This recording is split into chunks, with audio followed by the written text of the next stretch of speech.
Welcome everyone. I'd like to call this meeting to order for the Corporation of the Township of Whistler on January 10th, 2024. We'll start with roll call. This first. Councillor Hurst. Present. Councillor Goyda. Present. Councillor Spoulis. Present. And Councillor Bailey. Present. Okay, this will begin our moment of reflection. I'd ask maybe members here to just, for portions of your moment of reflection today, have the Howlett family in your thoughts. Jim Howlett, James Howlett, he worked a lengthy career here at Whistler, began at Wellington County, and he passed away recently. So I know definitely my thoughts will be with that family during this moment of reflection.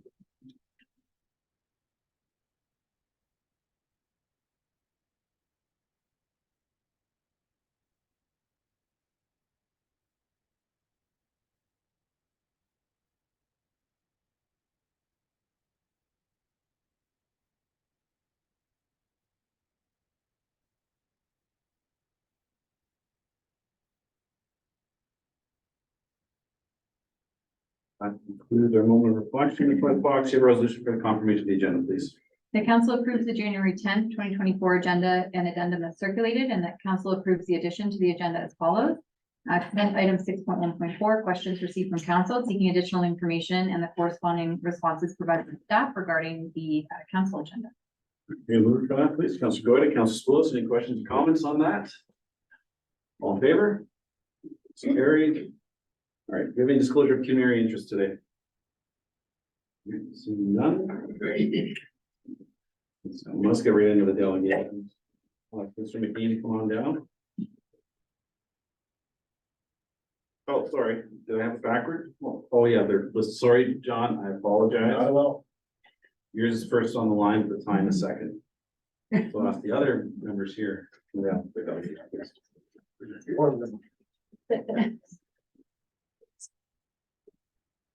Morning. Good morning, welcome. So we've got a presentation for you, which was sent to you in advance with a few tweaks in the current presentation. And but first of all, thank you again for having me here. It has been at least 4 years, if not 5 years, since this project started. When I sat here with you the last time, I never imagined it would take this long. These kind of projects usually wrap up in a year. And then we had this little thing called COVID and travel restrictions and restrictions for people to use parks and those kind of things that happened. So happy to be here and happy to take any questions you might have. If we could go on to I'm not sure who's operating the slides, but to the second slide. I'll try to be brief and not go over things that you've already read or already know. But this project was first initiated by Blue Triton, who came to us and said, we'd like to do this kind of project. And we've done these kind of projects in a variety of places across Canada, from BC to Halifax. And Blue Triton said, you know, we don't want you know, a really big center. We'd like to do it in our home grounds here in Puslinch. And so that's what we did. In part, also to show how this kind of project can impact smaller communities. Often there's focus on larger cities, and at the end of the day, recycling is important for everyone, including smaller communities. Although geographically, we found out you're not a smaller community, you're quite large for the population. So what effectively we did is we placed the recycling bins in a variety of places. We coordinated with your city staff or Puslinch staff to determine what the best places were. I saw Mike Fowler's name up on the screen a moment ago, and then ended up placing the bins. The bins alone were about $47,000, which was all funded by Blue Triton. And it was signage, and then some of the signage was in coordination with your staff, was changed to make it more suitable for Puslinch. So that's what we did. We had some promotion education in a local newspaper, as well as outreach on Facebook. We were going to geo-target this area but it became difficult because of your geographic location as compared to geo-targeting something in a city. We used Facebook, and I'll get to that in a minute.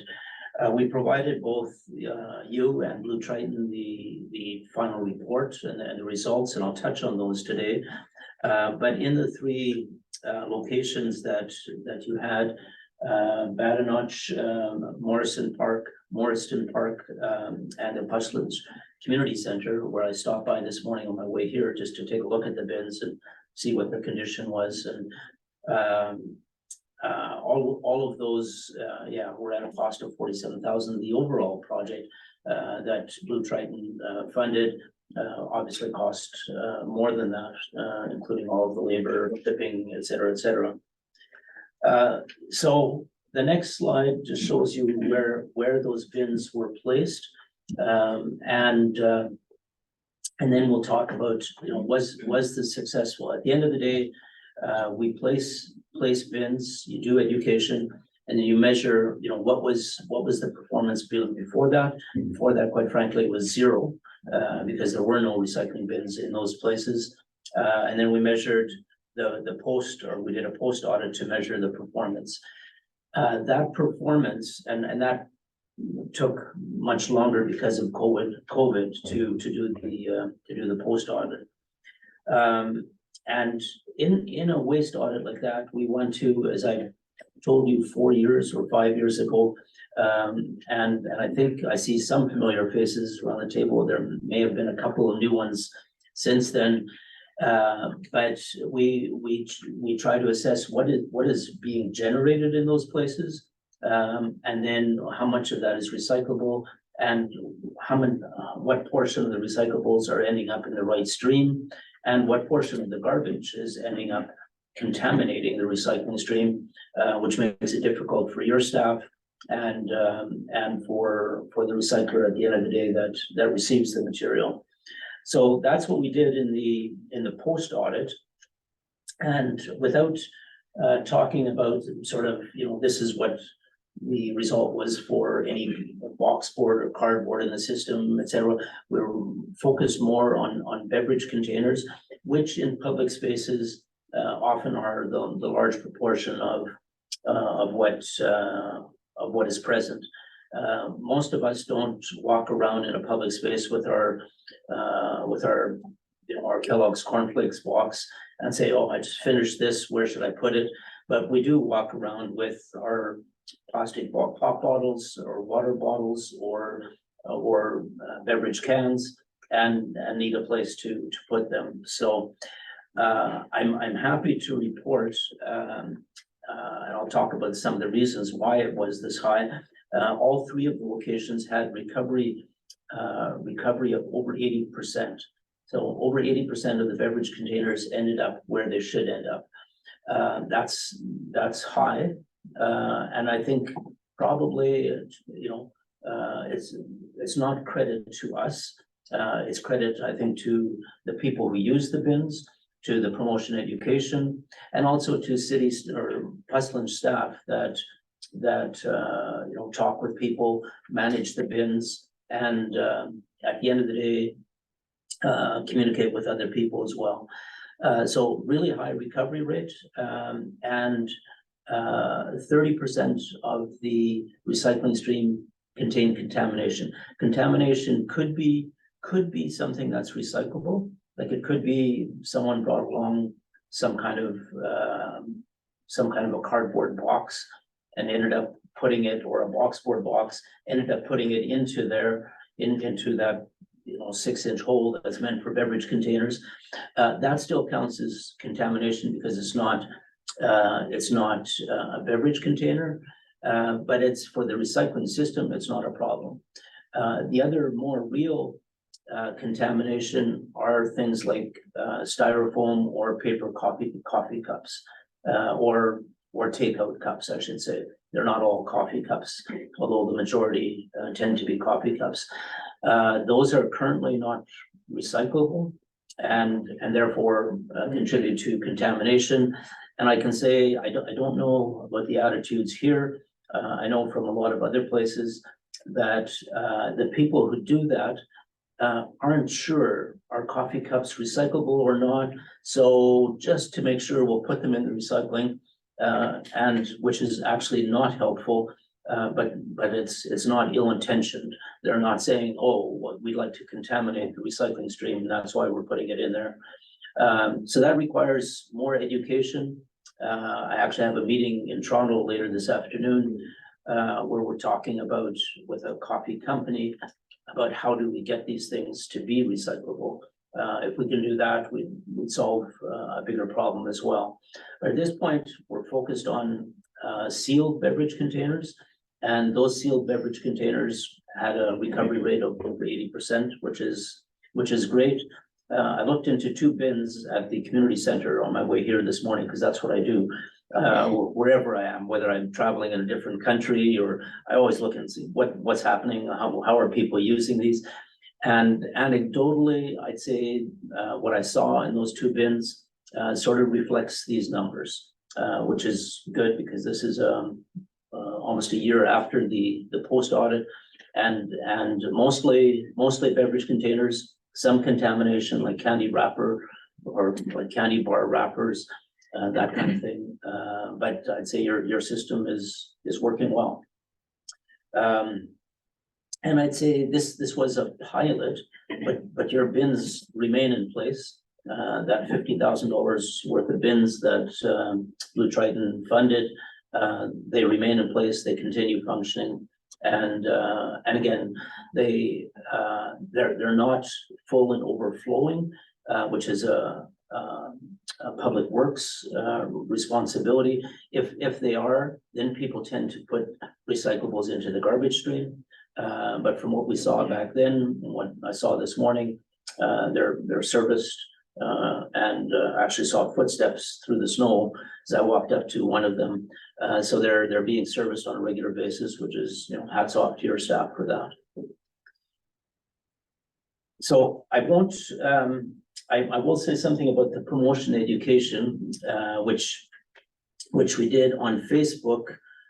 We got, and it's not on the screen here, but we got over 63,000 hits on that in that period of time, and which is a good rate in terms of people actually looking at it and seeing what's what's available and what they were supposed to do, and was a little harder to measure the response from the newspaper, but good response at that time. I do have it on the social media highlights. I said 63,000 was 61,400 or 500 impressions, but so a really good response. And the first one, we ran this twice. The first one had almost 69,000 impressions. And as we do this in other different places, this was was a good response for the population in Puslinch. We have a couple of recommendations and observations, and one of them is additional. The second one is additional promotion education. Wherever we work, we find you need to continue doing that. And if all of us human beings were so receptive and brilliant that all you had to do is advertise once and we get the message, you wouldn't have a lot of advertising. And the same thing applies to recycling. You need to keep on reinforcing the same messages, whether it's through your town or your communications directly or in some other way. Important to continue to do that on a regular basis.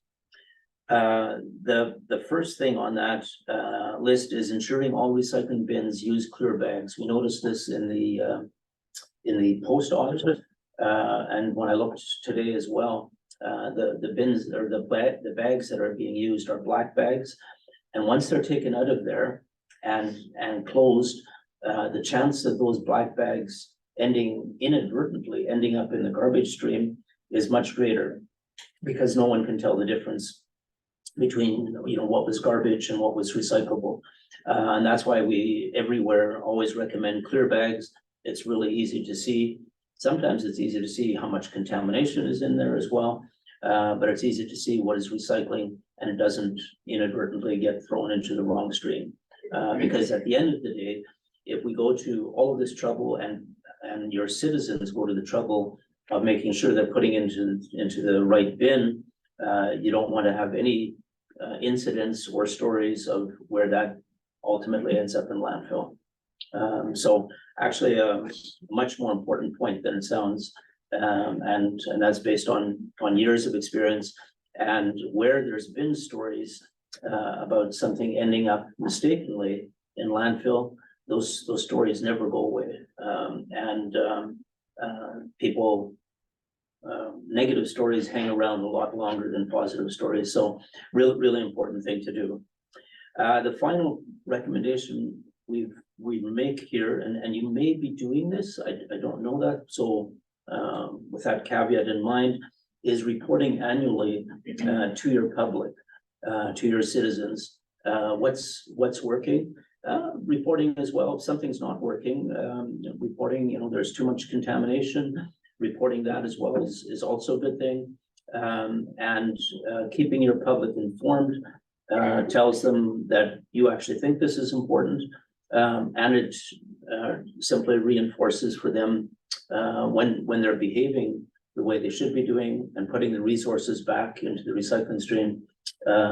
That's a good thing. So I'll stop there, but I do want to say thank you to council for doing the project, and for your staff that definitely helped with placing all of the bins and all of that.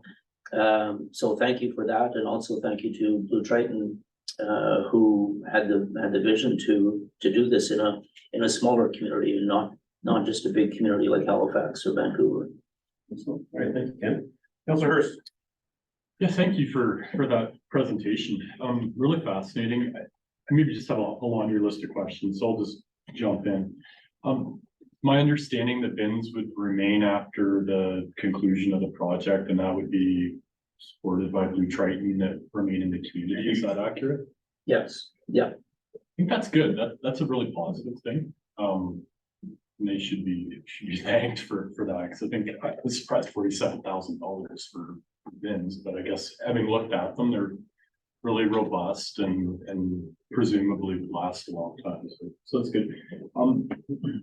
I guess you touched on your recommendations being effectively communicated. I think that's maybe my recommendation would be to push that back to staff to examine how best that can be communicated within the community, because I think this is really positive, and the fact that we have a better than I'll say average recycling rates is quite positive from my standpoint. I'm curious, where my head goes is the economic impact to the community of waste diversion. And I didn't see that in the report. Maybe it's part of a larger piece, but where my head goes, and this one is, if we would look at just general waste and the associated tipping fees per ton, where that waste would go in the cost to the community, and then if we're diverting potentially 80% of that aggregate tonnage to recycling at significantly less cost to the community, where my head goes is, what's the economic benefit to the township by supporting these type of recycling programs? You have on one side what resonates with individuals is do the right thing. That's great. And then there's the other pieces. By doing the right thing, it actually reduces the operating cost to the community to manage its waste. And I would love if we could see something like that, because I think that's really powerful information. Yeah, can I respond just to that Please one? do. We didn't do sort of economic impact study on this, and the economic impact includes for Puss Lynch includes both the residential recycling as well as the away from home recycling. So doing it only for the away from home recycling, I think the economic impact would be minimal. Approximately 30% of beverage containers are consumed and disposed of away from home, 25 to 30%. So it's not insignificant as it relates to beverage containers. So that number one. Number two, the if recycling is done reasonably efficiently, there's always a positive impact to the community as compared to paying landfill fees. And landfill fees across Canada range from $25 to $125. So it depends in part what you're paying. But there is recycling creates more jobs, which has an economic impact than landfilling material does, and landfilling material has a tipping cost. So those are general statements. We didn't do anything specific in terms of Puslinch, but those are generally true statements that apply everywhere. Yeah, and I think I don't disagree with that. I think ultimately I was looking at just what our operational costs have been reduced specifically at 3 parks within the municipality. I guess one other question, just in terms of, or maybe 2 follow-ups, would you anticipate any difference of the waste audits? This was completed in August of 2022. Would you see a different consistency, say, if you were to do that in, say, January or March or October, or based on your experience in doing these all across the country, like you do a snapshot and it's pretty consistent throughout the calendar year?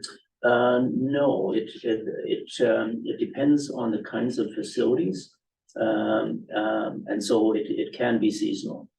So it doesn't make as much sense to do that kind of an audit in January, depending on the kind of park it is, for example, because people aren't walking about, in the parks, or many few people, or much fewer people, many fewer people.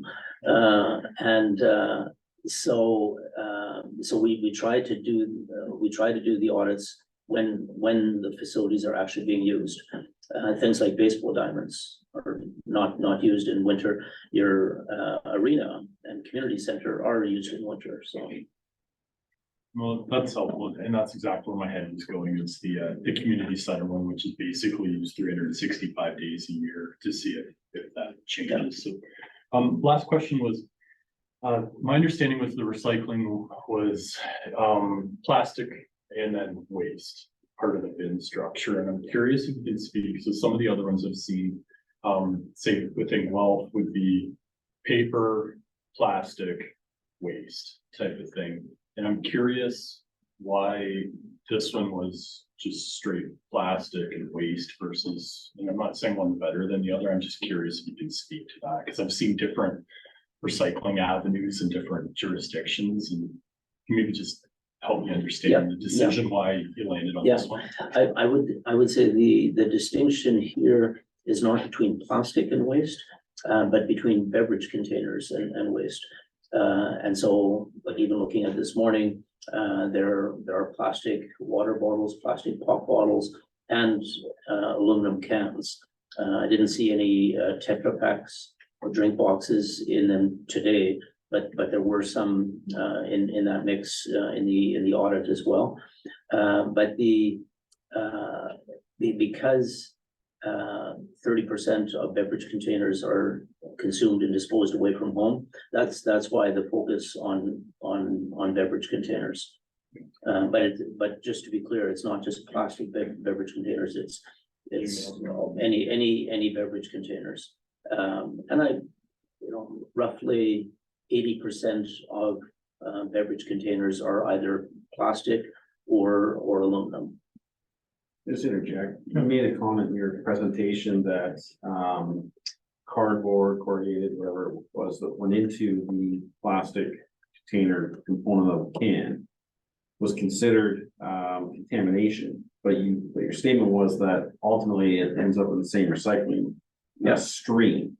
So for the study, you were focusing on beverage containers, but at the end of the day, in the real world, we don't necessarily need three containers, because if it all goes into one for recycling, it ends up in the proper spot. Is that a fair statement?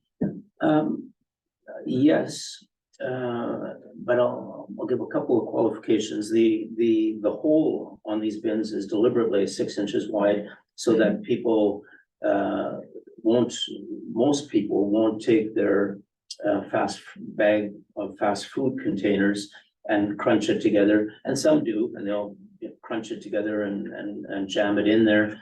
But most won't, because that material is not recyclable and clearly contamination.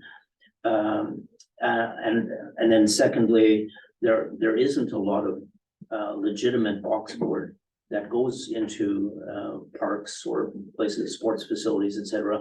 I'm saying if that is in there, it's not a problem, but the largest portion of the contamination is takeout cups.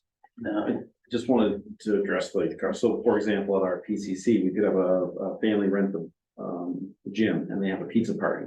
If people jam in the pizza boxes free of contamination, then it would make it into the proper stream. I mean, that could be a message or a question for our director of, once we pull the bag out, that be sort of the end, and it all go into one container to be taken to the site, but that's kind of where I was going, Councilor Hurst said. I'm good. I'll leave it to my colleagues. Councilor, go ahead. Well, thank you very much for the presentation today. And a special thank you to Blue Trident for initiating the program and for providing the bins. I think that's a really great benefit to our community, so thank you. I just have really 2 questions. You talked about the top contaminant being the coffee cups, which are not in fact recyclable. And you mentioned that most people are probably putting those cups in because they don't really know whether they are or they aren't. And I'm just wondering if there's anything in terms of signage or at the site or any kind of educational information that we could provide on the bins themselves to help, I guess, clarify what goes in and what does not. I'm pretty sure there are some pictures in them already, but. Yeah, there are pictograms on the bins of the eligible material. I don't believe on your bins that there's also a picture of a takeout cup with it in a circle with an X, like a stroke through it. That's one method that some places use to indicate that takeout cups are not eligible, that they're contamination. So it would be possible to add those. Like a sticker or something. Yeah, a sticker to the bin. Okay. And then my second question is maybe more just for curiosity in terms of contamination. How does that ultimately get handled? So, I mean, it's good to hear that those bins have little contamination. But when there is contamination, how does that get handled? Like at a certain point, if it's too contaminated, does it not go through the recycling stream anymore and go straight to landfill, or does it ultimately still get sorted? Or how does it get handled once it kind of comes out of the bin? Yeah, 2 answers to that. It depends in part, like in different parts of Canada, it might happen differently. And it depends a lot on your local recycler who's contracted to collect all of your material. Because public space bins typically have more contamination than at-home bins, than your blue box does. But it all gets mixed in together with that material, so that the overall contamination rate is hopefully much less. I don't know what your contamination rate is on your residential stream here. If what happens in the MRF or material recovery facility is it goes through a variety of sorting lines. The residue, as it's called, gets landfilled. But if there's too much contamination, it adds to the recycling costs, to the process costs. And if they would take, and especially if they would take a clear bag and they would say, 80% of this is garbage, they'll simply toss the whole thing, including the recyclables, which is what we don't want. That's why it's important, for the contamination rate to remain low. But how the recycler handles it, varies from region or from recycler to recycler, I'd say. But in general, they obviously don't like bags that are mostly garbage. So I'll maybe add to that, in Wellington County, we're one of the few that they're manually sorted. So our contamination rates I just tried to Google it, but I understand are quite low already because of the uptake of the residents to sort their recyclables well. But I believe it's Waste Management that has the contract for it currently. They manually sort through the recyclables. Most use a conveyor belt with lasers. And those lasers cannot differentiate between the black belt and a black lid. So there'd be higher contamination rates at mechanically sorted or electronically sorted. Hence why you're seeing more products coming out, getting away from the black coloring in the plastics. But this is all going to change in 2025 because it's going to producer responsibility. They are going to be running the recycling program. So just want to put that out there that how that sorting happens, if it happens, will be completely different. And they'll have contamination rate standards that have to be met, or the recycler will be penalized, and so there will be more incentive. But it raises a different point that I haven't addressed. Is all of this, one really important reason for this is not just so that people do the right thing. It's so that the plastic in particular and aluminum can go back into being made into new bottles. And so we don't have to pull more oil out of the ground to make new bottles. And Blue Triton and others are increasing the amount of recyclable material in their bottles.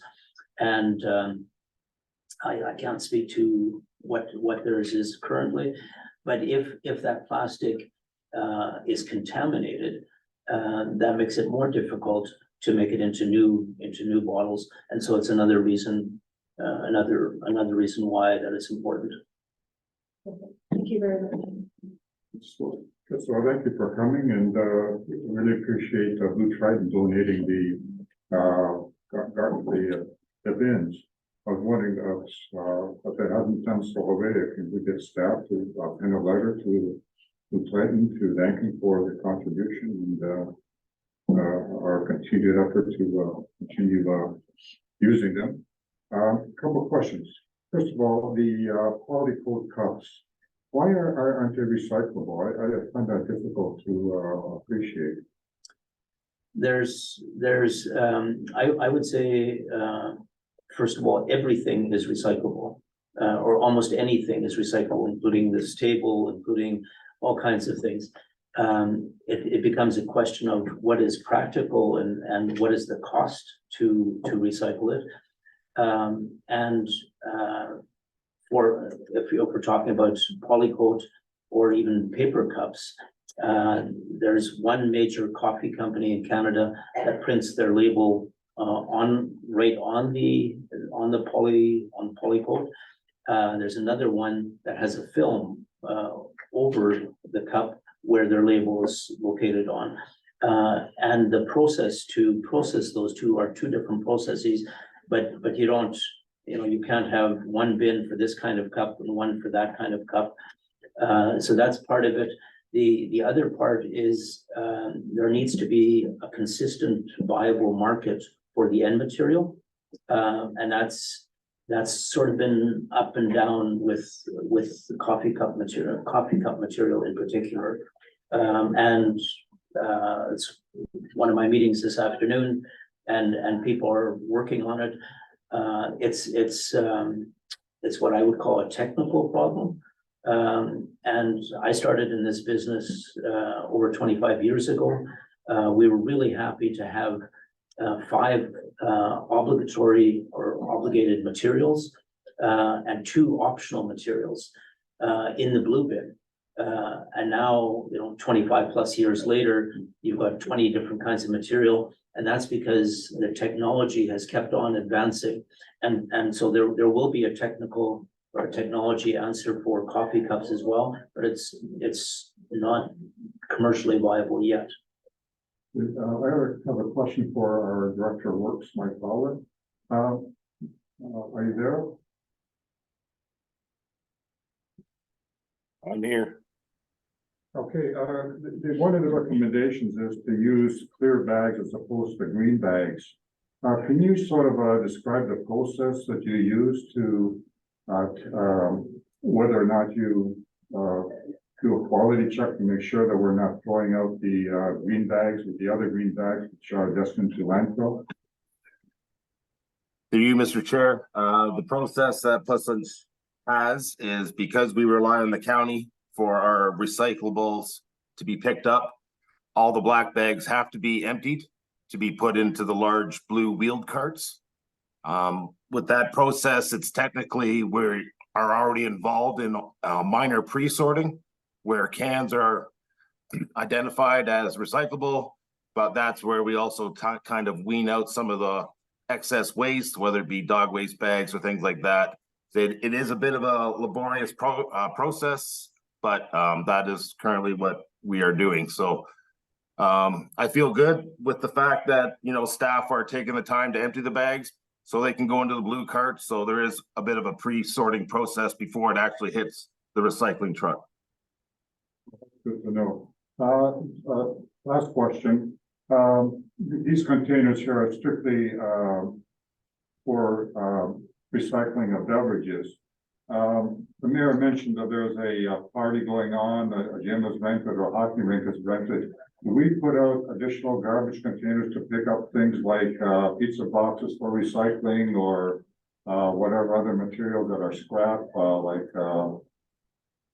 excess polystyrene boxes?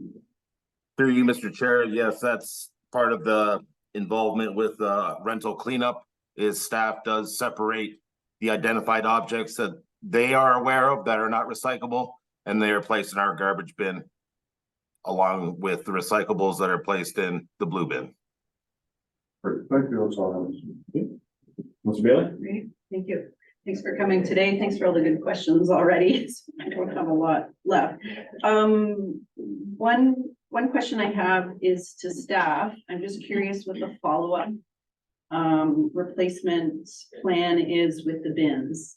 Are they owned by the municipality and then to be replaced by the municipality, or are they Blue Triton's bins? And in I don't know how long the bin would last, 15 years. You know, is the expectation Blue Triton would replace them, or are we obligated to be replacing the bins? So through you, Mr. Chair, I'd probably look to our delegate in terms of the replacement as well as our Director of Finance to know how these have been captured, whether they have been captured in our asset management plan. Let's say, Mrs. Sand, you can go first. They have not been captured in our asset management plan or our capital budget and forecast. What was the per unit cost? The per unit cost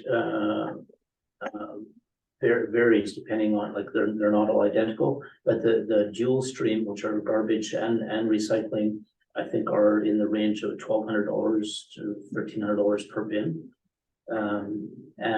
So they're expensive bins. All of the bins are aluminum, although they're not steel bins. They're powder coated aluminum, which means they don't rust, and which makes them much more expensive than steel bins, but they don't rust. And you should get at least 15, 20 years before you see any issues with the bins. You may have, if you have vandalism, which happens in a variety of places, you might have to, there might be repair, but the bins themselves should last at least that 15 to 20 years. And that's our actual real experience in other places. So I would suggest, Councilor Bailey, is maybe a direction to staff to work with Blue Triton on either a full replacement or a co-pay replacement, because let's be honest, there is a little bit of public advertising that comes along with that. So somewhere we have the boards and things like that. So we have lots of time, but, I think in 15, 20 years, there should, like, well, ahead of that. Remember, we should have something in place where whether we know right away you're not interested, or we know that you're interested 50%.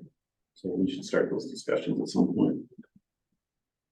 So maybe a direction to staff in 10 years from now, flag the bins as a conversation piece. No, I'd start the conversation now, so get it in place, and then when they're due, because I don't know how long this curve plans on working, but she may retire by the time they need replacement.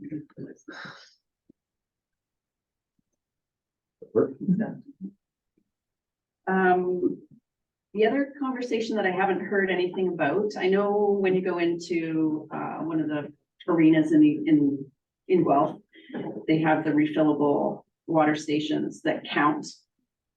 You know, you fill up your water and it says you saved a bottle from being used, and it's counting thousands and thousands and thousands of cups now.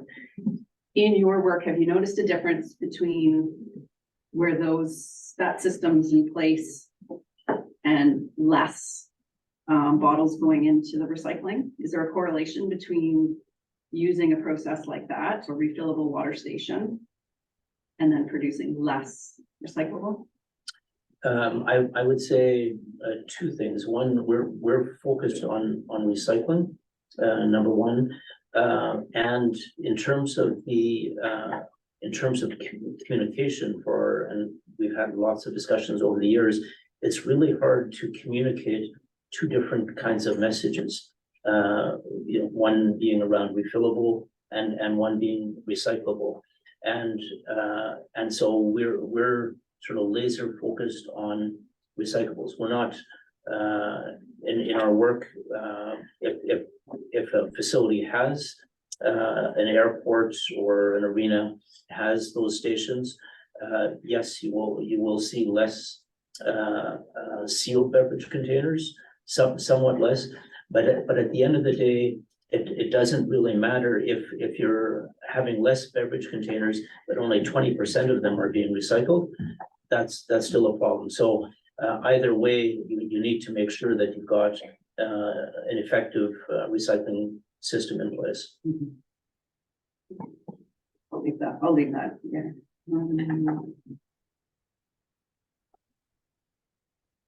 Yeah, I think I'm good. I think everything else has sort of been asked from there. So thanks very much, Rick.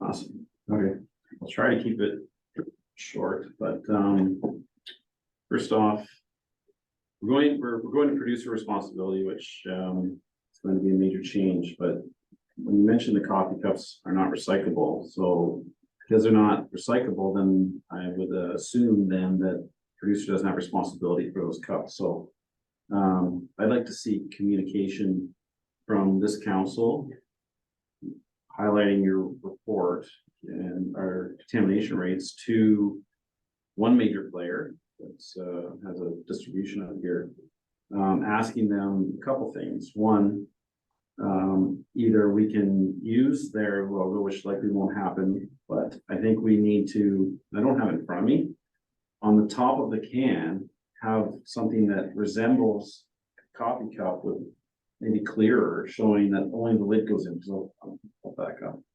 Being on the solid waste committee first term, I became aware that the lids were all recyclable. So I'm one of the people, and there's probably many around here, that take the lid off, put it recycle and throw out. But I see the coffee cups with their lids on them all the time in either the garbage or in the recycling. So you need to contact the producer about an education component of what's recyclable, whether we can use their logo, literally put their logo on the can with 0 through it on the recycling side. If not, then consider something that would trigger the thought that, oh, this looks same as that, because apparently there's a disconnect, something's not working.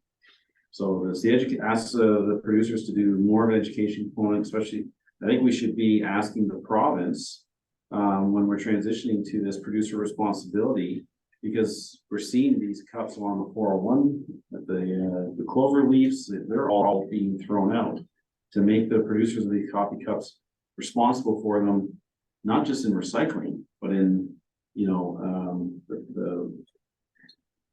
the fact that they're being littered. Oh, I should have said this first, but the cans, I think, great job on the cans. They've had them now, what, 3-4 years? How long have we had them? I don't know. And I didn't realize they were aluminum, but I did realize that they were weathering very well. We had one, somebody burnt, that one didn't weather very well. So, you know, if you can do something about that, that'd be great. I actually found some raccoon babies stuck in one day, so we break them. But anyhow, they're great in the community, they're weathering well, because it is frustrating, this isn't that staff. If you buy a product, you place it in the community, and then, you know, it doesn't look fresh or new very long, and, with a small municipality with limited resources, these are not that. They look almost as good as they did the day of. So that's great. What's the other delegation?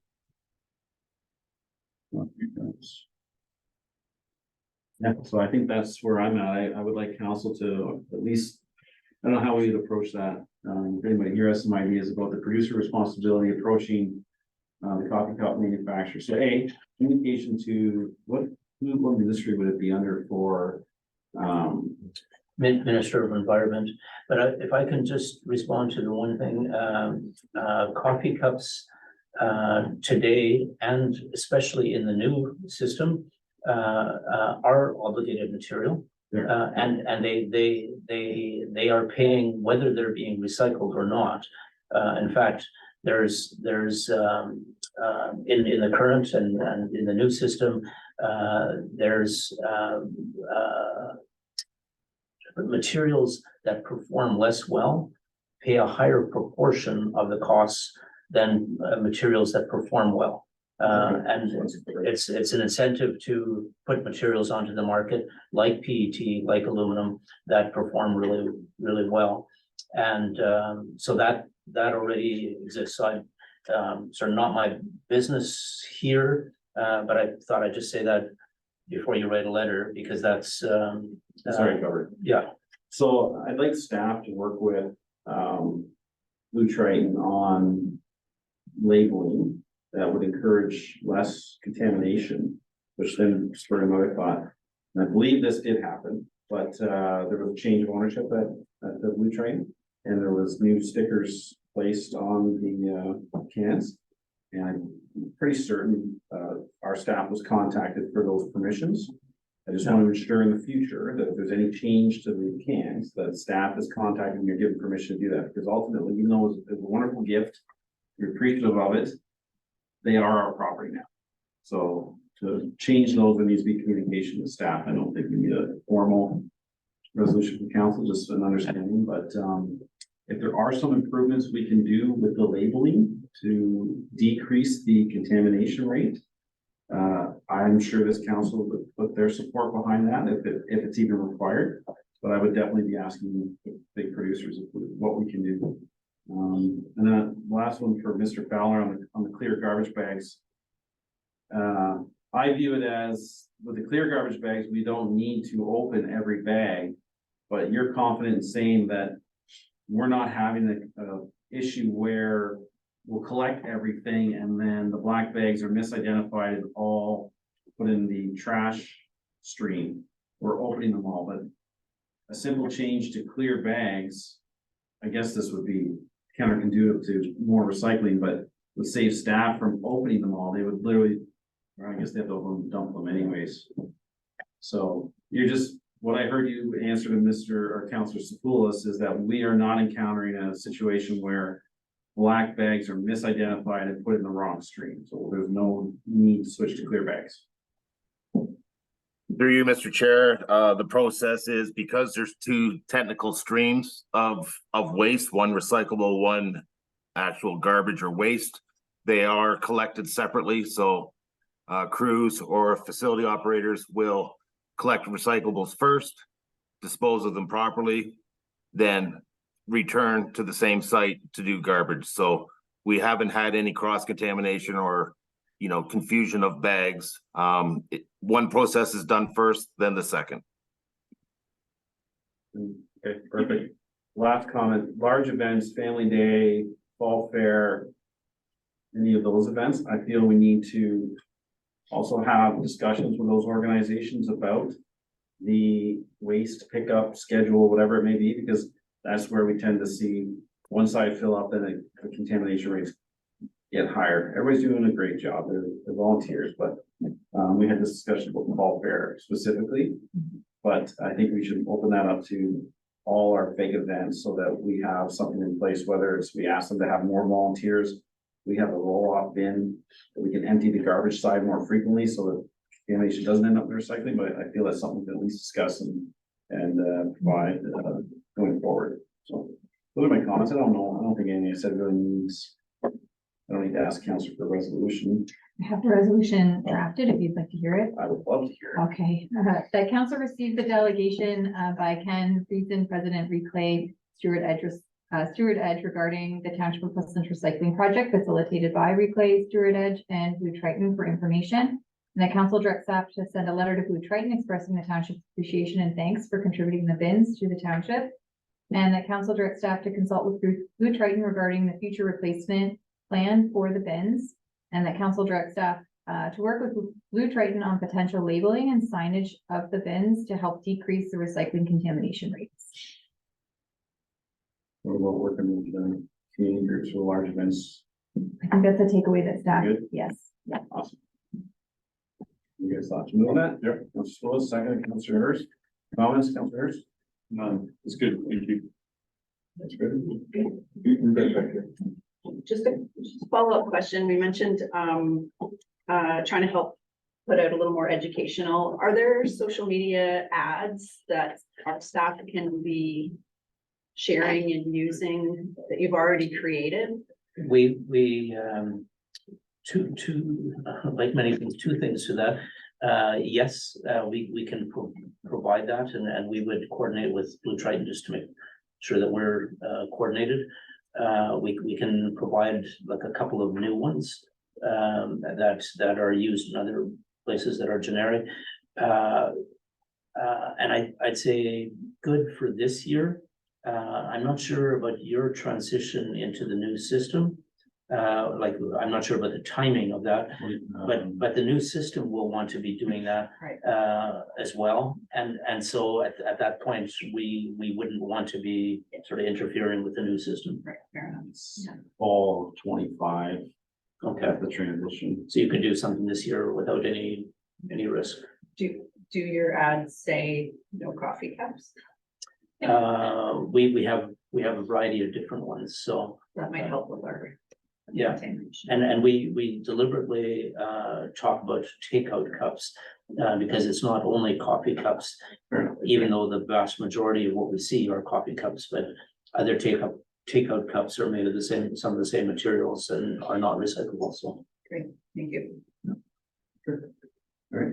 You read it? You have over second. All in favor? Carry. Thank you for your time. Great. okay, thank you all. Happy to Discussion. Here. Then we'll dive right into it, Mr. McNee. That was a pretty tough, highly informative Yeah. presentation. We thought he was gonna be fast. Yeah. You were gonna be the long one. And worse, I must apologize because we had COVID in the family just before Christmas.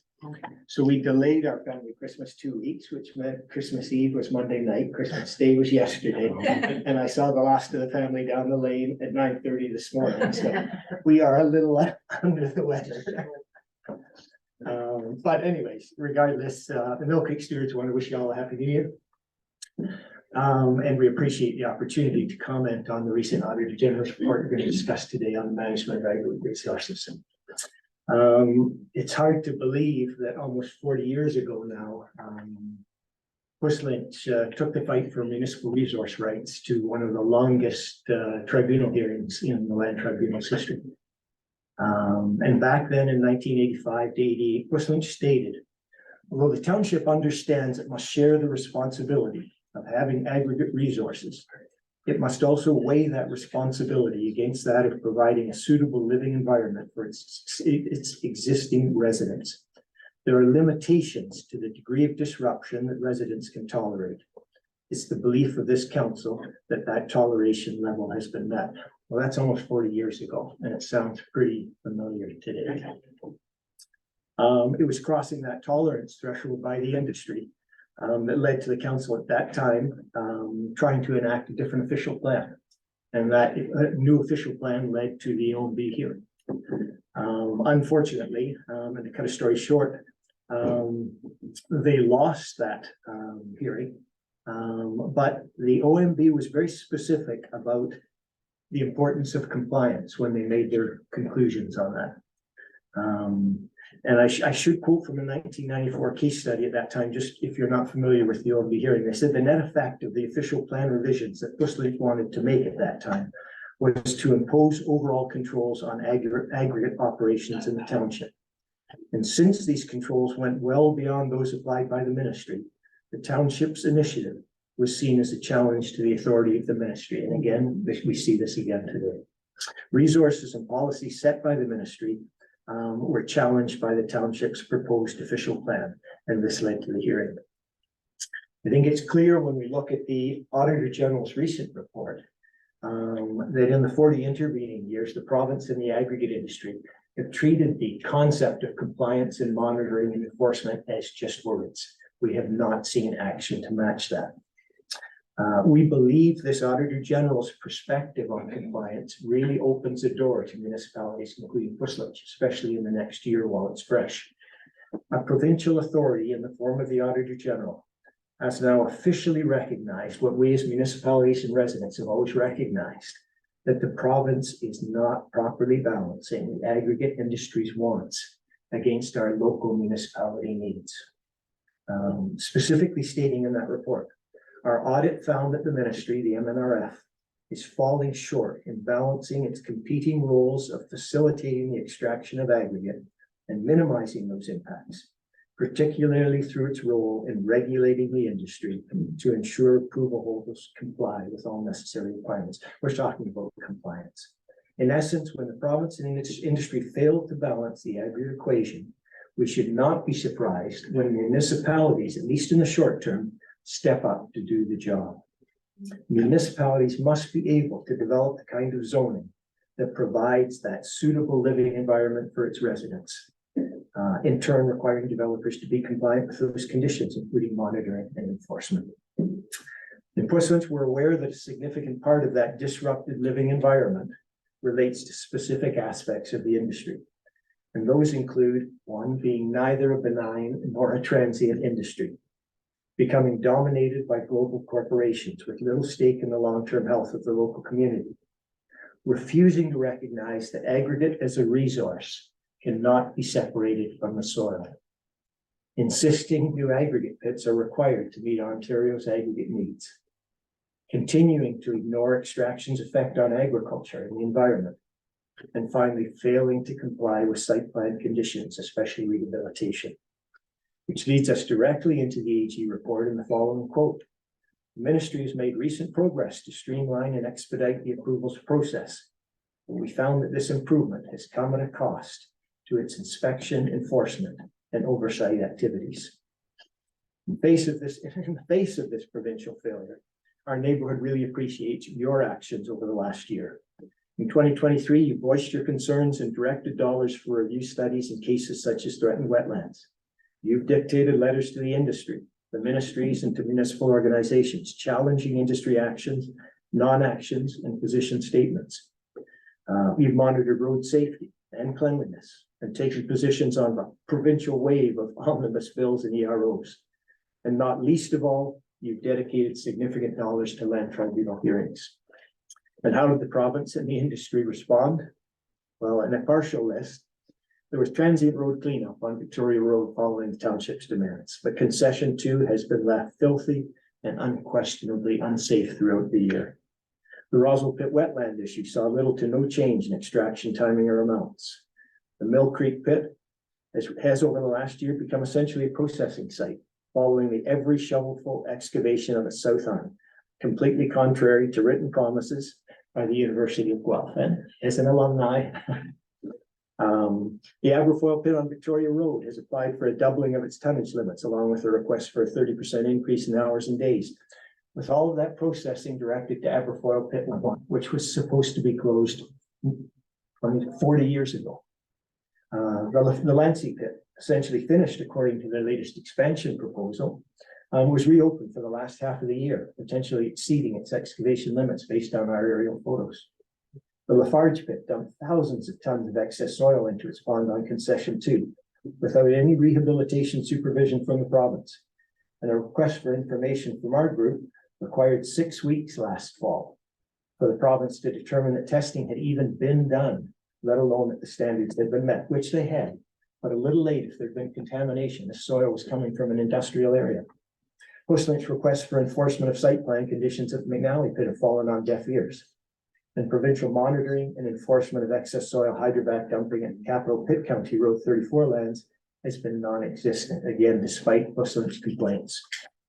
And sadly, this is not new. One Puslinch councillor early in the spring said, I see these same issues coming back year after year after year. However, this is 2024. It's a new year, and we have this powerful new tool in the form of the Auditor General's report to work with. We think that provides certain opportunities, including, and I state 3 here. One is dedicating a staff member to focus on aggregate affairs. This would be wonderful. That became part of the new planning member. 2, committing to regularly using the tools we already have to make a difference. And 3, taking a tougher stand.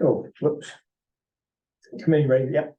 And then prioritizing municipal unity to maximize the power of those tools. And the reason we said number 1, dedicating a staff member to focus on aggregate affairs, is exactly what we saw with the last presentation. When you have a person immediately available for information in the way that that gentleman was. I mean, in the case of the coffee cups, you could step right up and say, this is covered. You don't have to deal with it. There's no wasted time or reports or requests. Having that kind of information from a gentleman like yourself just smooths things along and it makes the whole thing work better, as well as having the kind of background that's so necessary that repeated actions aren't taken. Something like the moratorium request that Puslinch made has been done 4 times in the last 30 years. And you can't expect new councils that are turning over all the time to be aware of this, and yet the industry takes advantage of it. They know that this can happen. Committing to regularly using the tools we have to make a difference. The municipal toolbox may be small, but every small use fires another shot over the industry's bow. And the list of things we have as options are repetitive sending of complaint letters to the ministry, for instance, especially regarding monitoring enforcement. Fining industry for neglect of heritage buildings. We're seeing barns and century homes falling apart on aggregate sites in Puslinch.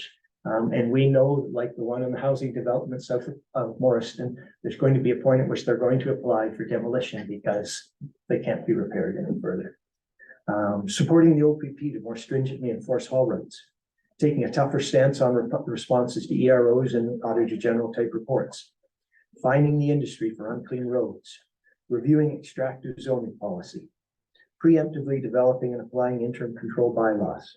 Requesting continuously updated sub-watershed studies, reaffirming the township's position on a moratorium, having staff review the township's use of recycled aggregates and alternative options policy, ensuring our excess soil bylaws are preemptively as stringent as possible, requiring all aggregate industry requests come to council when initially received by staff, and then again following staff review, and taking a tougher stance on municipal courtesies extended to the aggregate industry.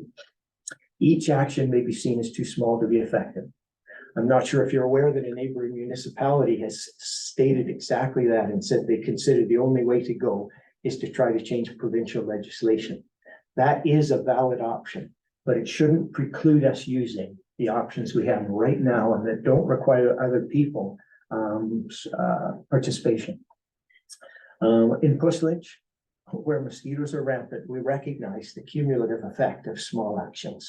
We know that. And the AG's report has also noted that any legislation, changed or not, is only as good as its compliance, monitoring and enforcement. So, and the last point was prioritizing municipal unity to maximize the power of these tools. TAPMO already provides us with the structure. We're not maximizing it yet from our group's standpoint. We need that director to facilitate the way municipalities work together under TAPMO. We need members to be informed about and supportive of other neighboring municipalities with respect to their aggregate problems. And we need to engage the media better in the aggregate conversation. These are just three of the options indirectly suggested by the AG's report, which our group thought council could consider in 2024. This is a once in a lifetime report that has opened doors to concerns over environmental problems, groundwater flow, farmland, progressive rehabilitation, but especially compliance, which is the huge elephant in the room that overshadows all of these other aspects. It really is the critical key factor. Recognizing this in summary, the AG report stated over and over, specifically, non-compliance within the industry remains high. The limited number of inspectors has contributed to declining and low inspection rates. Despite the high rate of non-compliance, the ministry rarely pursued charges. The ministry did not enforce self-reporting requirements. The ministry did not have processes in place to ensure that sites are promptly rehabilitated. The ministry has not provided the public with complete and accurate information on the supply and demand of aggregate. Outdated information systems make it difficult for the ministry staff to work, and the ministry had a significant shortage of experienced aggregate inspectors to do the job. Like the AG's report, we'll finish by emphasizing that compliance element. Our statement is simple. Compliance lies at the heart of balancing the industry-community relationship because it establishes trust. When promises are kept, when monitoring is done, when enforcement is applied, we build two-way trust. Without compliance, there can't be trust. Without trust, there can't be balance. And without balance, we're always going to have more conflict. 2024 should be a year of opportunity for us. By committing to using this AG's report, along with united municipal toolboxes, including pooled staff and revenue resources, we set the stage for not only saying no to aggregate in its disruptive form, which we have done over and over the last 40 years, but for subsequent affirmation by provincial land tribunals. And I bring that up because I know no staff member and no council members have been able to catch the last three conference management or case management conferences for the Lansing Pit expansion over the last year. But I've sat in on all three, and they have been a really sad situation to sit through. I've watched an uninformed lawyer for Puss Lynch make not mistakes, but not take advantage of the opportunities that the tribunal chairs have literally put on a platter. And the result has been, I think, almost guaranteed in March, we will lose that tribunal case. The first case was perfectly normal. The second one aimed for an ask that no tribunal would ever grant. And our lawyer even said, if you grant this, it will be the thin edge of the wedge on future decisions. So it was turned down in the third one. And then the third one was with regard to McNally Pit compliance. And that was a classic case, council, where the tribunal chair was so good. I mean, she literally had a tremendous grasp of the case. And she said to the lawyer, she said, look, I can't accept your issue on compliance of the McNally Pit. It's irrelevant to this case as it stands. But is there a way you can rephrase that compliance so that it can be part of this case? And she literally said, you can do it. And the lawyer responded, no, if we can't do it through the McNally Pit, we won't do it. And you just went, literally, she said, I understand your frustration. You've spoken to the ministry, you've sent letters. I know where you're going here. Give me something to work with. And we walked away from it. And so it came off the issue list with no more compliance. And as I say, the AG's report has just made it clear over and over again that compliance is what it's all about here. So I finish with that. And as I say, compliance can be a balanced win-win relationship for all of us, including the industry, and just make for a better Puss Lynch future. So many thanks for your attention. And I'm leaving you with a group action list of all these little things, most of them at no cost to the township. As I say, just those kind of things, little things that can be done that remind aggregate that we're on here. And we knew you were here. All right, thank you, John. Thank you. Mehul, I will promise you that John is not allowed to add to your job description. Only Courtney can do that, so. Yes. All right, it's hers. Thanks, John. Very thoughtful and passionate delegation. I appreciate that. Like, this is obviously spent a lot of time and effort on this. Certainly noted. I'm going all over my notes here, but I think if I circle back specifically to the Auditor General report, I think the 4 things I took out of that, and I think you hit on them, is increased inspections with knowledgeable inspectors, I think is really important. And then the compliance follow-up aspect.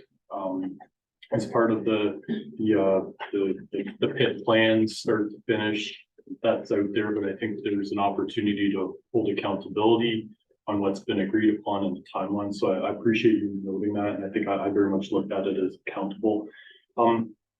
I see a leadership role for TAPMO here, and I don't want to put the mayor on the spot here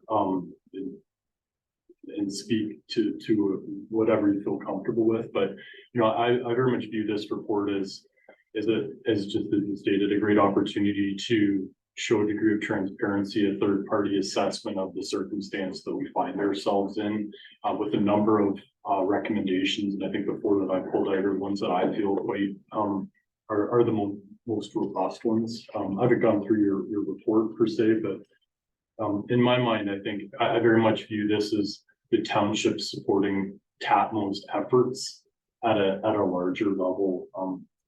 And I'll maybe leave the Lancey pit stuff for a separate conversation. I'm not really prepared to discuss that right now, but I just appreciate it. I'll maybe leave it to the mayor to speak to TAPMO at the right time. Okay, if I could just quickly respond to that. I always worry when I hear the response coming back that we're a third party, and that either TAPMO is next in line or the ministry is next in line. I think it was very clear from reading the AG report that the ministry's responses, which were interestingly included, I've not actually read an AG report like that before, we'll take it under consideration.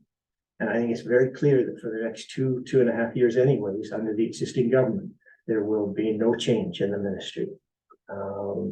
There certainly is no intention of putting more money into any ministry staff. The provincial parks have just been informed that as of next year, they need to be self-supporting. When our provincial parks are put at that level, you know that the rest of the Ministry of Natural Resources is not going to get any more funding. So that is not going to happen in the next 2 years. So yes, TAPMO is a definite step, as you say, hopefully that it can be used. But at the same time, I just don't want to see the municipality say, we can't do anything right now with what we have in the toolbox. And I think just to share, and I'll pass it on to my colleagues. I think very much my mindset is at the township level, there's things we can do, but if we elevate that to TAPMO at the right opportunities, it's a larger group of municipalities that share common issues. And I see, and that's what gets the notice of the higher up tier governments and at the provincial level is when we can start saying, United. This isn't just our municipal issue, this is our collective issues. But it's very much my mindset isn't that we just kick the can up the road to TAPMO. I think, and we've had other conversations around like simply TAPMO. I'll stop there, but I think I appreciate you sharing this, John, sincerely. Councilor Godin? Thank you. Thanks, John. I really appreciate your presentations are always really very informative. I appreciate you taking the time to do it. For me, reading through the Auditor General's report, it's a grading read, but also, excuse me, also unfortunately, it's not surprising. It just confirming all of the things that we've already been expressing with this council and this municipality and many others. I think you touched on this, as a member of council in a municipality where we know that this is happening, it becomes very frustrating because it feels like, I think truthfully, we do have such limited tools to be able to address any of it. But I do appreciate what you're saying about the cumulative impact of all of the tools that we do have, and I agree with your suggestion of continuing to use them all. And I do think continuing advocacy is also still very important, and I think that having this Auditor General's report to point to in those advocacy efforts now becomes kind of like an important new tool that we can use in those efforts. And I think we need to dive deep into that in our future work with the municipality. And just thinking in terms of Patmo, I was glad to see in that Auditor General report that Patmo, the actual Patmo group is recognized as a valuable stakeholder. So to me, that shows that continuing to support Patmo, that's a valuable investment in township's time and money, because it is like another tool in advocacy in numbers. And I think that speaks to, you know, what you were saying and the councilors is saying, the unity and sort of power by numbers. So just sort of general comments, no real questions, but I do appreciate the framework. Let's have a couple things. You mentioned the statement at the beginning, balancing needs of the community versus the aggregate industry, and obviously it's unbalanced now. And compliance is sort of one of your central themes to try to restore the balance. My other concern is the supply demand for aggregates. If there isn't a proper calculation done of demonstrating the need for aggregates by the aggregate industry, then we're going to continue having Puslinch pits being dug up for gravel. And I think that is one of the key components that has to be addressed as well, is show us you need this aggregate. Show us how much aggregate you have in the ground. And I think that is a secondary concern that has to be undertaken. Now, I agree with both councilors Hurst and Guerra with respect to TAPMO. I think TAPMO can do one of the things you were suggesting, is advocate for changing the legislation. If we get the proper people hired by TAPMO with contributions obviously from the other municipalities, we can get some pretty strong vocalization at the provincial level. So I think we're there, we're starting to get there, we're starting to rear our heads up and say enough is enough, and it's going to be interesting this year to see how fast we can get to the provincial table and start affecting some of these changes. Can I respond quickly? Just that, again, I would repeat, as the AG report has pointed out, legislation changed or not has no weight unless they are enforcing and monitoring it. And so I'm all for change legislation, and I think it's great, but too often it can just be a placebo. And so for us to do what we can, when we can, is just so critical to, as a combination item, not to walk away from legislation like we saw in North Dublin, but to, you know, definitely go for that. But at the same time, take advantage of what we have right now with the facilities and staff we have. I see this as a 1, 2, 3 punch type of thing. Exactly. And the need to show need is critical, and the AG report stressed that, both with respect to how the government is presently assessing need with their new study that relies on the industry supplying the data, which of course is just pointless. But all of the studies previously has made it very clear that the gravel that is licensed right now, and we see this in Wilmot Township with the Haldeman pit, which has just been kind of in between gone to OMB. They have 7 pits on that road that are presently producing 10% of what they're allocated in terms of tonnage. And the new pit license that's proposed is asking for twice the total tonnage that could be produced by all the other 7 pits. So again, just pointless. No, you mentioned some of the gravel pits are asking the doubling of the tonnage taken every year, and again, then my question is, well, show me the map that says you need it. Absolutely. Really? Thank you. I liked your mosquito analogy there. And I think my big takeaway is, I think we just need to be really annoying mosquitoes and just keep at it. I love the list of tools that you've highlighted, things that we can do that maybe don't cost. and just keep that checklist. And even maybe for staff and for council, we need to maybe actually have a physical checklist. And every time there's some situation, every other week, we seem to have something on the go. Let's go through that checklist and did we reach out to OPP for extra support? Did we write and go down the checklist, and let's just be annoying mosquitoes and keep bugging and keep pushing. And now we've got the report to kind of, I don't know, I feel like it's a new coach in the game, just something we can refer to and something can help push us along. But again, I support all the comments that I've heard around the portion so far, and thank you so much for your delegation. Councilor Goyette used the diving metaphor, and truly, the AG's report is a springboard here. It just gives us that little extra boost this next year, but not for long, that's the thing. Thanks, John. So you mentioned at the beginning of your delegation that in the OMB hearing, I read it a long time ago, and you said there was a component in there that they spoke about compliance being important or something. And so I'd like you to send that, if we likely have the OMB report, but where you're focusing those comments on, because I would like staff to interpret that as well, because then maybe we can point to that hearing. Because I agree with you about the compliance 100%. So I like the part that you're focusing on there, and then I want staff to take their interpretation of that. And if we can utilize it, we're gonna use it. Sat through a TAPL meeting January 4th, and Sussex is going to do a work plan for TAPL for 2024. And then another sub-work plan on how to address the Auditor General's report. It's they stated in the meeting that their opinion was the provincial government is not interested in changing legislation. I would counter that. They are interested in changing legislation. They're interested in loosening the regulations, providing more permissions. Just not interested in restricting.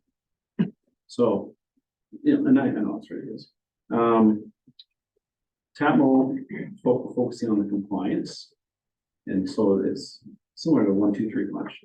We need to make sure they're enforcing the rules we're playing in today.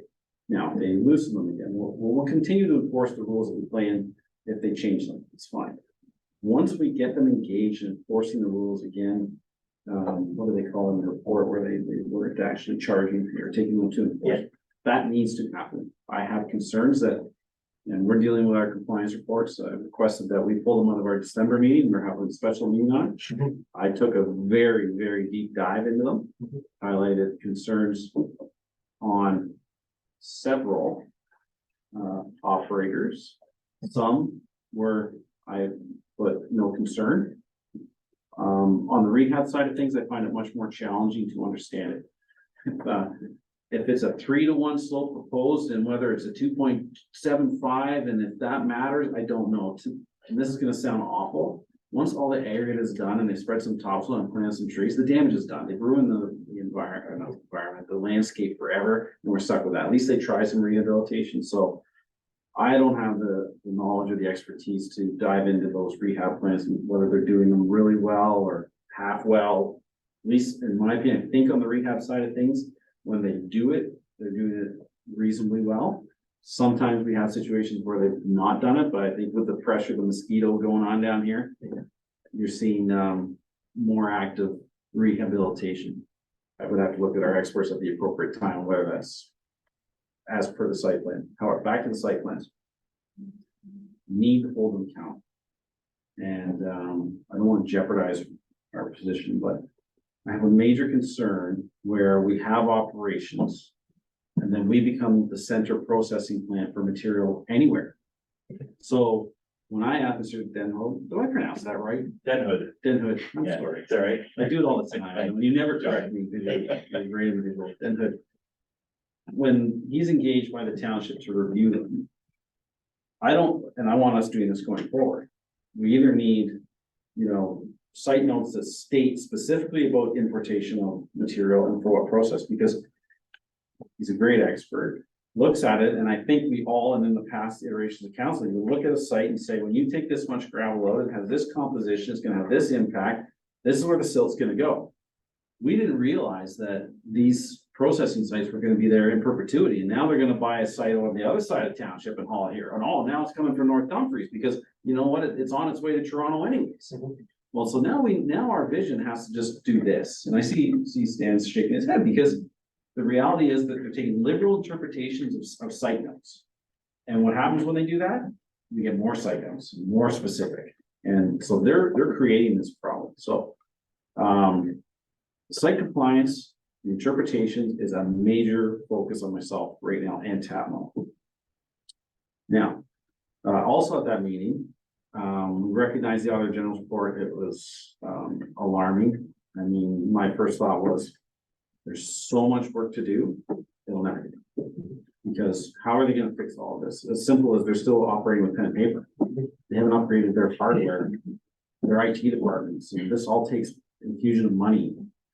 So direction from TAPMO was prioritize, say a top 5, I don't know what they'll come back with, but I know compliance is gonna be right at the top of that. So, but I also asked the executive around the table, I said, we need an executive director. Whistling can't burden our new planner with this task. TAPMO can. So I penned a letter. I have it on TAPMO letterhead. I'm having staff review it because, as you guys all know, my linguistic abilities are not always the best. But I want to be as professional as I can be. And what the pitch is going to be is with the area of appeals win, each municipality that's going to have newfound assessment growth. Obviously, if you have more pitch, you're going to have more money. So we're going to go, and I think top 10 would be a great starting point. And go to them and say, and that's what my letter states, is we need help. You're getting this, I hate to say this, some got, a lot got for free. Unallocated anyways. Well, because they either are not contributors to TAPMO, but anybody that has an AGRT operation is gonna win from this AGRT assessment or the assessment review board's ruling. Yeah. So they're getting found money for free. The top producers are getting a lot of money. And essentially what we're doing is going to say, listen, now we need you to contribute back. And so we can get this executive director in place, and they will be that person to be the contact point for all TAPMO members. Now that's going to be the key. If you are John McNee Township and wherever, and you just get 3 PID applications, and you call TAPMO, you're gonna have to join as a member to have access as best we can. And yeah, make sure there's freedom of information and all that good stuff, but as best we can, we're gonna leverage the membership, the information we collect and the experience we get for little wins, the wedge in the door. That's gonna be all documented in one place. So when I call the executive director or they can provide that information to the municipality. So then we have a united front, we have, whether it be a development agreement, a Holyrood or this or that, they'll know that Whistling won here, this didn't work, you can try it, but it didn't work here, but this did, you get them consistent. So that's the goal for the immediate future with TAPMO, is whether I have to go down personally and delegate to some of these member municipalities and ask for that support. Now it comes down to dollars and cents. I think it's going to be maybe a tough sell, but I'm gonna hinge it on that Free money. Found money, because what's gonna happen, and we would be no different, I think comfortable speaking, is that if we have free assessment, we have lots of reports that show we have infrastructure deficits and this and that, as soon as we know we have it, we're gonna allot it. So we gotta get ahead of the game. And so there is where maybe your group could help us. Looking at that top 10 producers and recognizing the value of TAPMO and encouraging them to support TAPMO in their asks. And once we have this executive director letter polished and out, you can point to it. So I would appreciate that help. OPP, you mentioned haul routes, they're challenging. I mean, roads are for the public to use. The OPP, I want them to start enforcing the road of the truck tarping, because back to the mosquito component, is their business case is gonna rely on certain tonnage of trucks. And if they can overload it and bring 40 tons when they're only legal for 30, that's money in the bank. Well, we want to hold them because we have infrastructure that gets damaged, and it's all based on the legal weights. And if they're exceeding those, then our infrastructure is degrading faster than what we're anticipating. That's no good. So we're going to be on about that. It was just in my head. Counselor Bulmer and I participated obviously in this auditor general's report. We sat with staff here for over an hour, hour and a half, and a big part of what we spoke to, the interim land use, the compliance, they took that away and it ended up in the report. So we're very happy to see that. Just want to throw that out there.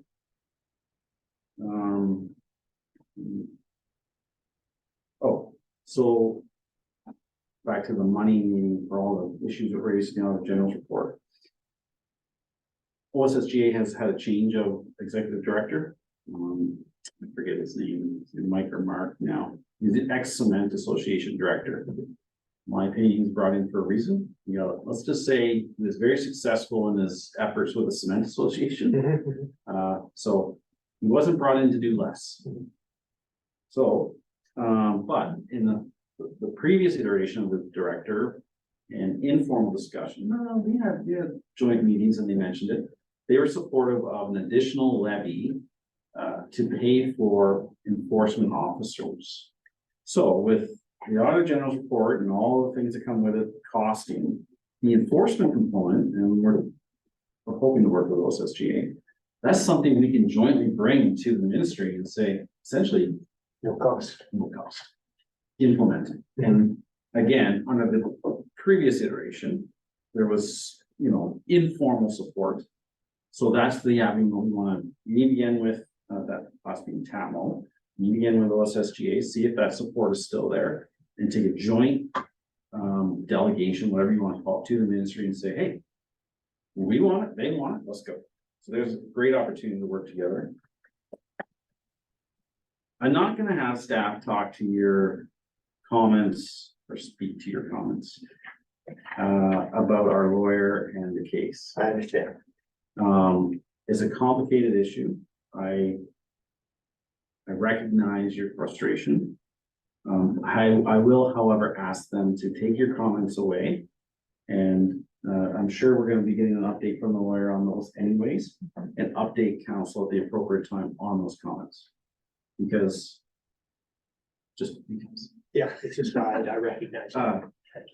If there was a missed opportunity, so part of the challenge we face, and even with hiring a planner, and this, I'm not taking anything to make me, we obviously wanted a planner with aggregate backgrounds. Nobody deals with aggregate.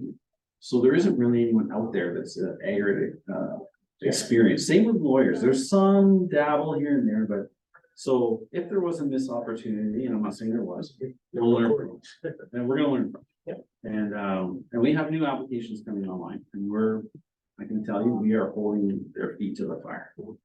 As far as I'm concerned. Is there anything you did want to add? I think you're good, or? It's up to you here, so, I'm happy just to speak briefly about the, ARA referral. That was a neat decision, I think, that was, resulted in the Lancey Pit, issues list being scoped down. I think you're comfortable doing that. I'm not putting you on the spot. No, so I think, just to start, township solicitor, township and our various consultants worked really diligently on, preparing a case, to have the ARA license, portion of the discussion around Lancey referred to the tribunal. That would have allowed us to sort of look off-site, outside of the Lancey Pit boundaries, and include on that issues list for the tribunal to consider. For instance, the McNally Pit processing. Unfortunately, the ARA license proposal was not referred to the tribunal, so that resulted in the issues list being scoped down to nothing outside of the Lancey Pit rezoning request, which couldn't include issues that existed off-site. So I think I would share probably council's disappointment in that, staff's disappointment, and our solicitor's disappointment in that. So unfortunately, that's what resulted. So that was a decision that was made. And so the tribunal is now considering a very scoped issues list related to Lancey Pit. Found another note. Back to the calculating how much resource is available on the ground, and that part of the discussion. And the aggregate industry really focuses on, and said it's proprietary, right? And they won't release those figures. And even so much as when I FOI'd the royalties paid to the university, anyways, driving Councilor Palmer home from either the Tatman meeting or our county meeting yesterday, he brought up a brilliant point, is the other industries, mining and forestry, report how much resources available. And the aggregate resources, now I don't go fully on this, but 4 inches below the ground. So that's why if you find an artifact on the surface, my understanding is you can keep it. If you dig for it, the crown owns it. So we need to advocate, and I think staff and should maybe report back at some point on this is, the component of that is that the aggregate industry doesn't own the resource below the ground, the crown does, and that should be, public information. So everybody take that as a takeaway for future parts. So I'll give credit to Councilor Palmer. Thing is, I don't know where we're at with we had some compliance issues around the wetlands. I know we had major concerns, Roselle Pit, sent a bazillion letters. I don't know what the action is to go forward on that. I'd like to know at some point when we're staying again. There's another part, I already forgot it. And it's too much going on. It wasn't the specifics, it was just, again, when you looked at the cumulative effect again of the non-actions and the superficial actions, that the net result over 2023 was not much, despite all that you'd done. And so we were just saying, look, here's even a longer list of little stuff. So as you say, these repetitive letters, just bang, bang, every month goes to the ministry and says, you know, come on, nothing's happened. Yeah. Well, part of their ARA licensing approval is past practice, so I instructed staff quite a while ago to document the dirty roads, and that's the message I send to our partners at Tatmo, is you have to document that, because there's a few big players, and then there's small players. The big players are everywhere. If we get this executive director in place and we have documentation that they keep our roads dirty and over here and over there, that can all be submitted on the license. And that's one of the tools we have in the ARA. In fact, I remembered alumni. Yeah. So, I wonder if there's any opportunity, because the University of Guelph owns other lands in the township. And, I personally never want to see what happened at Mill Creek happen again on university lands. Now, we approached them in the past about these other lands they own in the township. Is there any avenue to work jointly with the alumni to get some sort of agreement in place about how they utilize donations, lands? I don't know, because I'm having trouble getting that conversation going. So I need assistance. I know where you're going, and it's interesting that 2 years ago, we started this conversation with the University of Guelph. But high up, we're talking to Director of Finance and Community Relations. And essentially, it just petered out. They were going to respond, never did. We made a presentation, we got back to them, and the response was they felt that they were meeting all of the obligations based on the ARA. The trouble was, when they had that pit approved and spoke to the township, they went well beyond any ARA regulations in terms of what they were going to do for the community. And none of those promises have been met. In fact, they have crossed the line on many other situations, like the Creve Hills extension on the south buffer of the South Arm, when they came back and said, we didn't promise to leave a buffer. We know there's aggregate there now, we want to go right to the fence line. So these kind of change. So no, I don't think the University of Guelph executive are approachable there. Our second step is the student body and the alumni. And they will probably be the next step. We were hoping to get a newspaper article to go to those two bodies with. And we spoke to the Kitchener Record a year and a little ago, and it just has bumped along without anything happening. Other things have come along, they've got distracted. So that's one of the reasons we made the point about the media, that we as a group could use the township support in getting a good story done on this 40 years at University of Guelph in action or wrong action when it comes to there, because it needs to get out there. Again, the community cares, Guelph cares, the faculty cares, the students care, but they don't know. It's really a sad situation right now. The Mill Creek pit is a terrible PR example for Guelph. Yeah, I don't want to repeat it.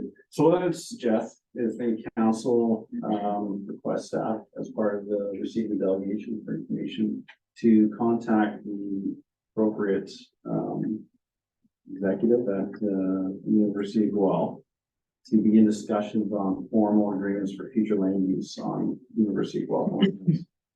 And because, shouldn't be hearing this in public, but I was supposed to have a follow-up meeting. We had a great one with Councilor Fallon. I believe he was on this. I can't remember. Guy, he's a chameleon, changing job descriptions, but, and, our former CAO. It's not our former CAO, CAO on. our CAO, with Guelph. And I believe it was the president. It was a great meeting. And I thought the direction was starting in the right direction. We're supposed to have a follow-up on this. And I'd asked for that and nothing's transpired, so. Patient, but It's like an octopus. Just keeps and on. I got a lot going on with the tap model and the aggregate industry, so. Oh, the only thing I'd like to say in finishing it with respect to Councilor Goida is what we are asking as a group is not that aggregate stop, but simply that it be done well. And balanced. And we are not as a group, nor is Puslinch, as they made clear in 1985, against aggregate. We recognize we have a resource the province needs. So along the same lines is what I'm envisioning is that the university give the council of the day the ultimate approval of an aggregate operation on any lands that have been donated to them. Because then the council of the day can look at the situation of that day and say, hey, maybe this is the last pit in Ontario. This is the last amount of aggregate that we have anywhere, and we want to license it. And we're like, oh, yeah, we need road improvements, okay. Or there's a 400-year supply of aggregate. No. And I don't see why they wouldn't be able to support that, because we as a community have the impact. So is it a long shot? Oh, yeah. Well, you have an expert now with rural development background, and that's great. So- So a lot of the studies. I think we'll start at the staff level. We'll ask for that meeting, or at least that engaged in conversation, and I'm asking council to agree to that, and then, depending on the, we'll work some different angles for during that, and after use of properties is an important part of that. So, Yeah. I will say the Tamil stuff again at the, council update part. And you guys can question me more then. I mean, I'm two delegates, it was 2 hours. I'm not gonna. Yes. 30. All right, so that's all I have. So what do you have, Captain? What do you have, Captain? And, Mr. Chair, might need help with the last bit about the city of Guelph. But I have that council received the delegation by John McNee regarding, consent item 10.1, Office of the Auditor General of Ontario Management of Aggregate Resources for information, and that council directs staff to contact the city of Guelph to ensure that legal agreements are in place regarding. University of Guelph, not me. To ensure that legal agreements are in place regarding land use for donated lands, to ensure that the proposed land use is appropriate for the township. So we'll get a mover and a seconder on that. Councilor Lewis, hold on, and Councilor Bailey. All right, now you guys can wordsmith it. Go around. I'm good. I think the intent's there. That's good. Any directions there? Yeah. Okay. Councilor Bailey? I just didn't know if we needed specifically donated lands in the township. Yeah, I mean, we're not trying to drive their policy in other parts of. For land use and put in there, the after use of or post extractor uses or something. What I'm trying to capture is. Real Creek, what do they do? Are they gonna sell it? Is it gonna be used for the public after? So I appreciate having some say in that since when was it licensed, 85, you said? Well, I think you folks just did one on the South Arm, did you not, on rehabilitation of the South Arm and approved wetlands as a rehabilitation for that? And put me in the spotlight. Yeah, sorry, just a couple of meetings ago in the fall. Yeah, we did. So, yeah. Just a suggestion, with respect to risk development, people saying, have a say, and we should put in there for the time and for the current time. Not for the current time, in other words, it's not appropriate now, maybe it's appropriate, 10, 20 years in the future. What I'm trying to get is delegated authority right now, ultimate signing authority for the lands that they don't have as an aggregate, so that they don't. Because, so here's the situation, we can ask them right now, hypothetically, say, hey, support not another aggregate pit. Oh no, we're not doing that again, but then all of a sudden, the budget gets blown up and they're short $10 million a year. And somebody comes along and says, hey, that property over there, we can pay you a royalty of $5 million a year. It's gonna take a pretty strong executive to go, no, we're not gonna tap into that resource money. So I want us to have the ultimate authority to accept that pit, is where I'm trying to go. Yeah, I understand that, and I guess what I'm also trying to say is council will be evaluating if it's appropriate at that particular moment in time. Yeah, that council of the day. Exactly, and that's Okay. what I'm suggesting get captured. Sorry. Yeah, that's what I was trying to get at too, not us. We're not saying, that, no, you're not in the pit 20 years, whoever's in here. Council will be. That make sense? So, through you, Mr. Chair, I've added, sort of taking into consideration the current needs and or future needs of the township, sort of to say, I'm not sure how else to word it, that we're taking into account like what's appropriate today versus what might be appropriate in the future. By the council of the day. I think I just, as a takeaway, just need to know that the authority will rest with the council in That's the day. of the day. Which I think is a given. Yeah. And that would be the council making the decision at the time, but the legal agreement in place just would give the opportunity for the township to be consulted and to have that consideration when it's being proposed.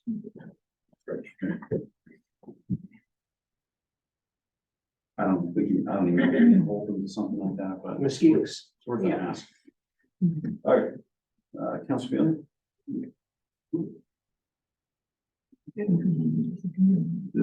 Mover, Councilor Phillips?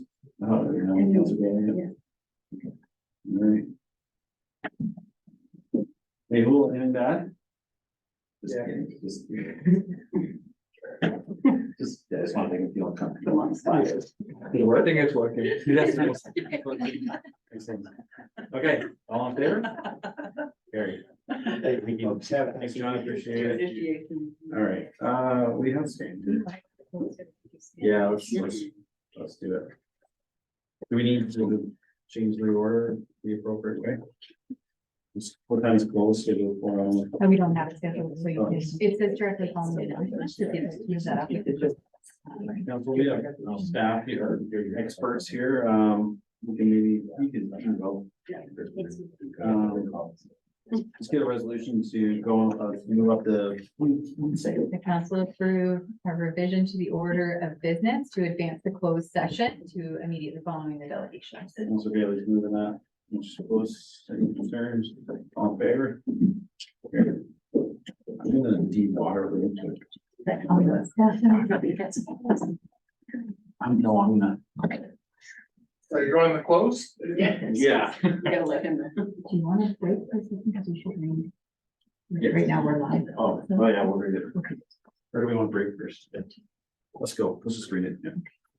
The council shall go into closed session under section 239 of the Municipal Act for the purpose of a confidential report regarding a position plan, procedure, or criteria or instruction to be applied to any negotiation carried on or to be carried on behalf of the municipality or local board. This relates to a memorandum of understanding with the Conservation Authority and a confidential report regarding litigation or potential litigation, including matters before administrative tribunals affecting the municipality or local board. And this is in relation to a report prepared by our hydrogeologist.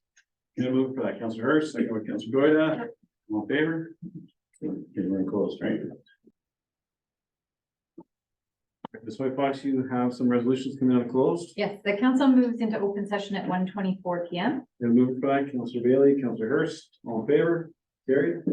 And that council receives the confidential report regarding a position plan, procedure, criteria, or instruction to be applied to any negotiations carried on or to be carried on behalf of the municipality or local board. And that relates to a memorandum of understanding with the Conservation Authority.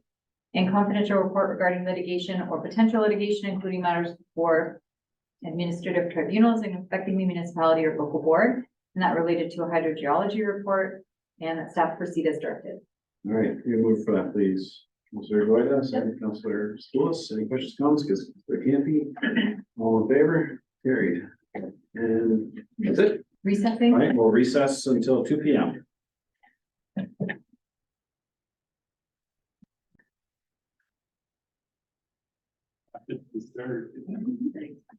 All right, welcome back. I believe the next item on our agenda is the consent agenda. Quick thoughts?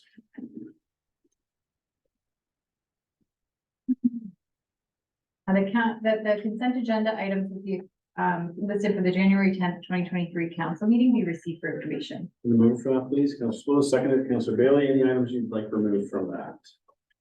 First, Yeah, actually, both the Clearview Township. I think the first one is the cemetery transfer, and then the second one being the Sudbury one for discussion. 6-3 and what? 6-2, 6-2 6-3, is 6-3. and 6-5. Okay. Let's go ahead. I was gonna say 6-5, so it's okay. Okay, let's go ahead. Spillis. I was gonna say the same thing as, Councilor Hurst said, 6-2, 3, and 5. Councilor Bailey. I had 6-2 and 6-3 as well. So the remainder of those items will receive them. All in favor? Great. Councilor Hurst, 6.2. Yeah, the Clearview Township, in reference to the cemetery transfer abandonment, I had one question for township staff. Do we have any current cemeteries that are under township management currently? Was my first question, and the second was just an observation. I think generally this is a supportive, resolution for the township, and if we can seek some guidance and funding from the province to help support this into the future. Yeah, I don't see why we wouldn't be supportive of it. So through Mr. Chair, the township does do the statutory reporting related to one cemetery in the township. So you're proposing a support resolution for that? Yes. Correct. Any a seconder for that? Mr. Spillis, discussions? I'm supportive of it. I think we have 2 or 3 more cemeteries that might fall into that category in the future. So I think it's the goal is to see if we get out in the funding sources. That's a good question. Do we know where Pioneer Cemeteries fit into this when it's non-affiliated with a church? I don't, through Mr. Chair, I don't have the answer to that at the moment where it's not affiliated with the church, but we could check the legislation to see. I do know that the township has been approached by a cemetery in the past that was sort of looking to wind down their operations and transfer those documents and the responsibility to the township. So to Councilor Spillis' point, this could become something that the township would require resources for in the future. Great. All in favor? Carry. Next one, Councilor Hurst. Yeah, it was the 6.5, the city of Greater Sudbury.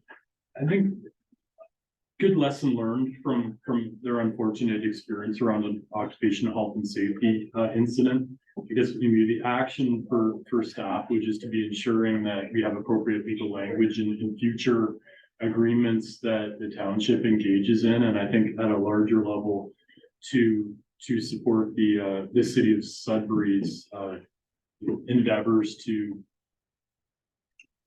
share that occupational health and safety recommendation to the sector.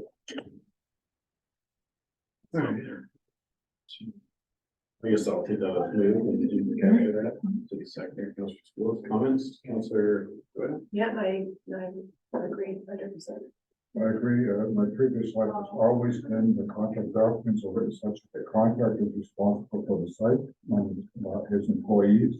And the fact that you may have an inspector on site, the way this reads is it makes the owner responsible, and that's not right. That's not the way things have been done in the past years that I've been involved in construction. This decision, without having reviewed it entirely, saying that regardless of the language in the contract, the municipality is responsible, because what I made a note of is that part of the ruling is that the municipality had time to time oversight of the project. So to me, you either have oversight over the project or you don't, and you could be, so there was a bit of liability there. But the ruling, does it not make municipalities responsible for it regardless? I don't know if the government could change the legislation on that or order. Go too deep. Through Mr. Chair, I think, staff have not had a chance to sort of review in depth the case in, the greater Sudbury area, but I think in principle, staff would be supportive of a resolution as well. I think this resolution is to change the wording in the legislation to. Anyways, I'm not opposed to it, but I'm just not sure that if a court orders that responsibility of the government can then undo that responsibility or not. So it's a little too high level, but I'm fine with the resolution. I think though that as a takeaway, that stuck out to me was the time to time inspections or of the site. So we're either all in or all out, That's how I took it. right? So just, but I'm sure we were already at that stage anyways, but I'm good. So, okay, any further comments? No, time to time, like when you do construction management, the inspectors can't be on site 100%. You have a big site type of thing, you may be going year and year and year type of thing, you can't cover the sites. Well, the court put a lot of weight on that, so anyways. Oh, maybe it the was change. a tie. Yeah. On the appeal, that's right. Okay, all right, all in favor for that resolution? It's carried, and I believe Councilor, who had 6-3 first? Did you say that, Councilor? 6-3 is same as 6-2. Oh, sorry. Sorry. So we're good. That's it, right? Okay. All right, next on our agenda is public meeting, right? January 17th, 2024, public information meeting held at 7404 Wellington Road 34 in person and by electronic participation through Zoom at 7 p.m. regarding the following matter, 2024 proposed club budget public information. All right. Next, we have Finance Department report, Finance 2024-001 interim property tax levy due dates. Ms. Hassan. Good afternoon, Council. The purpose of this report is to have the township pass the bylaw to provide for the levying of interim taxes in accordance with the Municipal Act. It's a regular annual report that's provided to Council. I'd be happy to answer any of Council's questions. Volume up a little bit. Any questions? To say anything? Nope. The resolution is That report FIN 2024-001 entitled 2024 interim property tax levy and due dates be received. And that council give 3 readings to bylaw number 2024-001, being a bylaw to provide for the levy and collection of the 2024 interim tax levy. Mover for that, please, Councilor Hurst, second by Councilor Goida, all in favor? That's carried. All right, next one, Mrs. Sand, proposed budget update. Yes, so this report is just an update on the budget meetings that we've had to date. As we all know, the budget is a reiterative process, and so this is just an updated version of the budget based on the work that we did in October and December, and as well as new information that's become available to staff since those meetings. I'd be happy to answer any of council's questions within the report, and yeah. Your recommendation. That report FIN 2024-002 entitled 2024 capital and operating budget update be received. Mover for that, please, Councilor Hurst, Councilor Bailey. All right, questions or comments? Hurst? One minor one, so maybe just a pre-comment is I thought this report was quite well done. I appreciate all the attention to detail and documentation. It was quite thorough, and I appreciate that. This is just in regards to note A. I'd like to see some staff direction moving forward and just what that reserve smoothing out process may be. So if I look at 2024, we're at 2.3 million. 2025, it drops, and then by 2029, it's significantly negative into the 3 million plus range. I'm just curious, and maybe this isn't for today's conversation, but in the future, I'd be curious of some guidance as to how a smoothing out process could be achieved.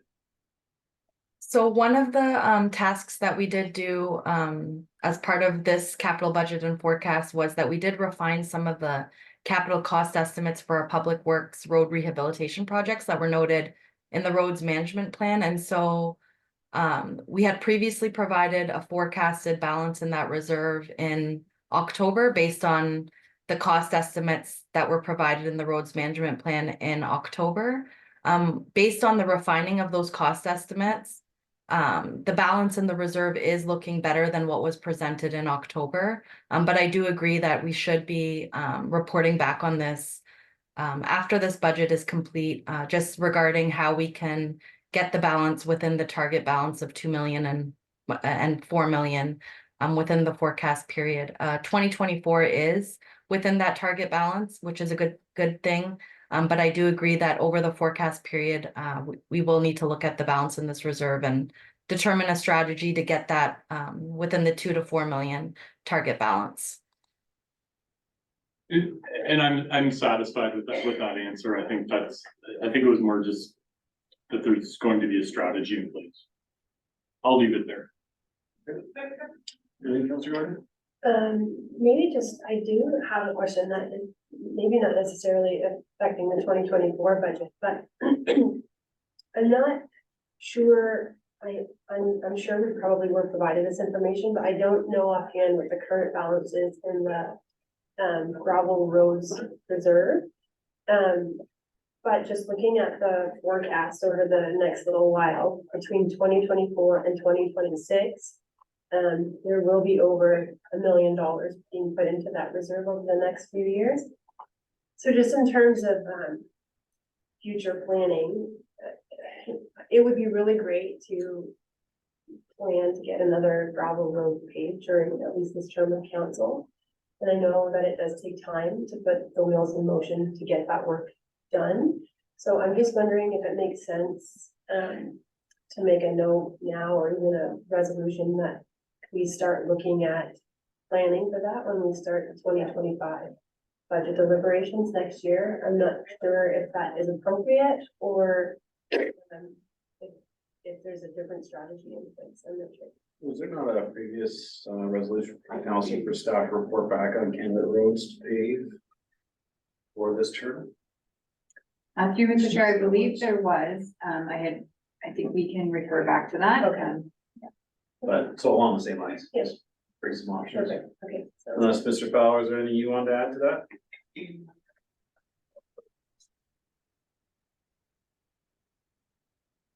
Through you, Mr. Chair. Yes, currently staff do have a couple roads identified with costing provided for future consideration of gravel to asphalt conversion. Yeah, certainly I agree with Councilor Gordon that we should be planning ahead. I think it would be good to have a design proposed for the 2025 budget with construction in 2026 type of thing. That certainly will go well to our commitment to the township residents that we are moving on this, and we're continually saving money to or putting money aside to do this. Build off that, grants are a component of us upgrading our roads. To apply for any grants, would we, how far along in the process of identifying roads? And would we need to be to submit an application if a funding stream were to come open? So it is different with each grant application, but typically a stronger grant application is one where council has a resolution in place indicating which project they want to apply for as part of the grant application. Okay, so we probably want to see that report from staff on the candidate roads in 24. So that we can have that resolution ready to go. Okay. Who's gonna take that as a takeaway? yes. a question for Mary. How soon? What is the time period for this grant application posted? In other words, if we want grant funding for 2025 design and 2026 construction, when do we need to have a resolution in 2024 to apply for that grant? So there is no grant at this time that I'm aware of that would fund this type of project, and every grant program is different depending on the guidelines that come into play. So there is not a current grant program, but if there was one, we would provide it to council as soon as we heard the specific details associated with the grant program. Typically, when for a regular road, what is the time frame for a regular road? I'm sorry, Well, a regular road, if we're doing repaving, like for instance, you did the concession 7, it was done through a grant program. You made an application for it. I don't know how long you had to go through the process before the grant money was provided. I think what he's also asking is, in historical context, does the government give notification of grants in the early part of the fiscal year, in the end, or is it completely it's all over the random? place. It's all over the Oh. place. So we'd like to be advantageous to have one ready to go. I would think so, yeah, first quarter. That's what you were trying to get. Yeah, I was trying to get that, yeah. Okay. Right. We're good? Great. Sorry, yeah. I've got an item, yeah, I was piggybacking on what Councilor Hirsch says, there's a paragraph at the top of page 8 of the report. It says, Council Director Staff Report on upper and lower threshold, staff report back on this matter prior to the 2025 budget deliberations. I think the strategy be opportune at that time. The reason I'm suggesting that is also we'll have a better feel for the construction costs of, for these high ticket items or roads, and I'm sure that will have a bearing on how the reserves look on that time, and you can understand how better shape we are and worse shape we are after the construction season. I'm good. 2 reports. In the first quarter. is what we're looking for. All right. Councilor Bailey? Thank you. Mary, just a question for you. In Schedule D, under the project cost for the PCC is the emergency generator for 2025. And at a previous council meeting, we talked about an emergency grant that was being given, and I think it was mentioned it was for a generator. Is that for that? Yes, that's Generator? correct, but we haven't heard back from the funding program at this time, but if we do hear back, then we would report to council and recommend that the project be commenced in 2024 prior to the deadline for completion in accordance with the grant agreement. And I believe the grant agreement wants the project to be completed in 2024. We just haven't heard back yet as to whether or not we're successful with that grant application. So that budget amount could be 0, or it could be reduced. Is that right?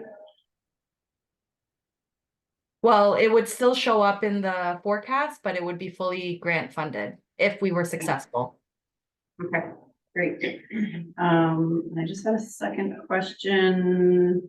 It's just in regards to the Heritage Financial Incentive Reserve. So the report speaks to removing $4,200 out. What will be the balance in that reserve going into 2024 then? So, sorry, your question was the Heritage Financial Incentive Reserve? Yeah. What the balance in that reserve is with Okay, the removal. I just want to make sure before I answer that, it'll be a quick look up. So we contributed 10,600, but then I believe in 2024, there were a couple of projects that we recommended be funded from that. So let me just check what that total is.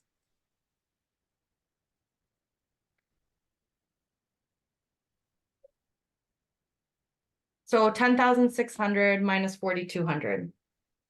That's what the balance would be for 2024. So 6,400. 60 is is that, in your opinion, is that enough to be in there right now? I think so, given we haven't developed the grant program at this time, and hopefully it'll be developed sometime in 2024.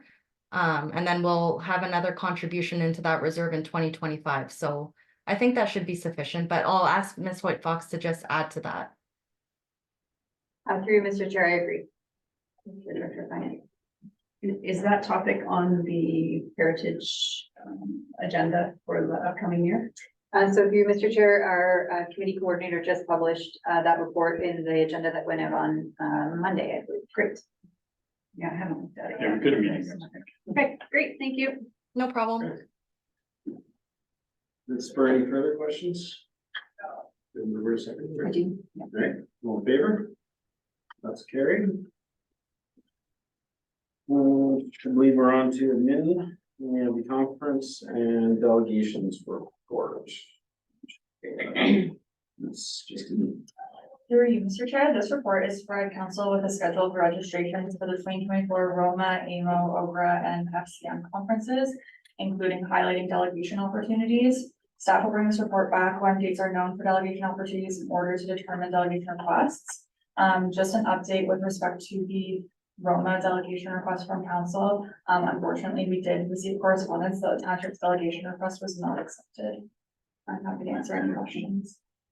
The thing I would add is, there was an email that came out from county clerk's department, and if anybody's interested in going to the AMO conference, it does say here that the early bird or that registration opens on the 9th, but their opinion was that the hotel bookings sell out within minutes of that date, so you would need to give your notice ahead of what's here. So I don't know if staff could maybe in our last December meeting, ask for intentions from members of council then, that way if they do decide to go, we can get them in.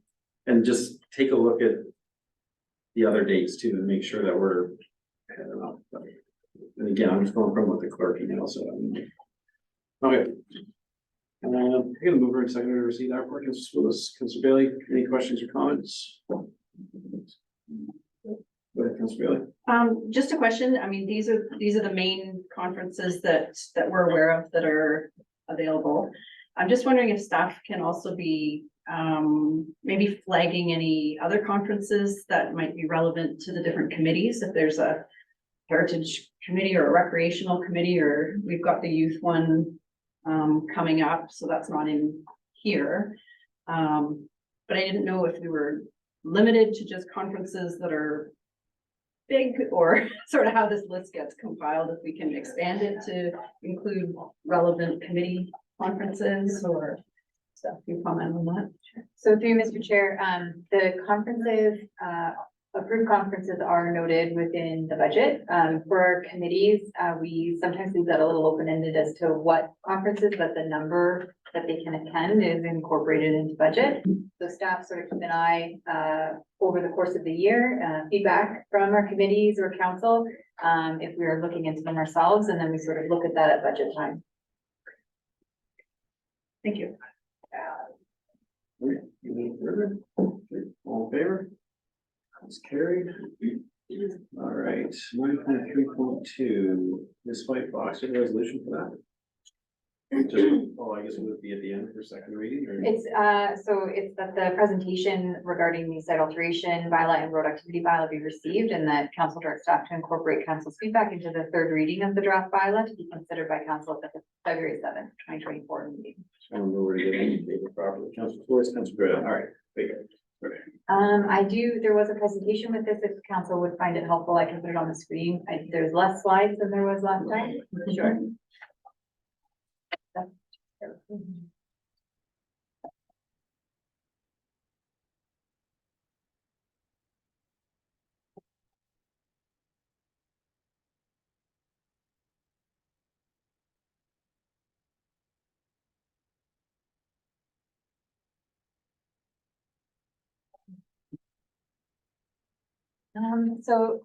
This is the second reading of the township site alteration bylaw and road activity bylaw. As council recalls, the first reading was at the December 20th, 2023 council meeting.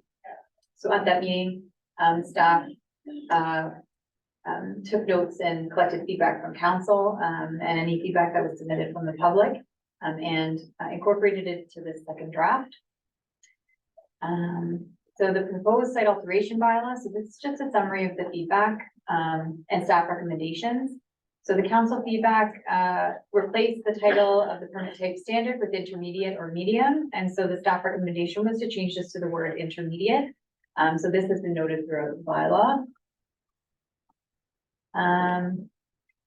This second feedback was to consider reducing the permit requirement for change in grade from 3 meters to a lesser change in grade. So again, this comes into play where there's an alteration proposal that would change the existing grade either 3 meters above or below the existing grade, which is a substantial change. So staff recommended a revision to this based on the permit type. So less than 1 meter for a minor site alteration. That's actually in line with the building code requirements for a retaining wall. So we felt that that was probably the right place to land.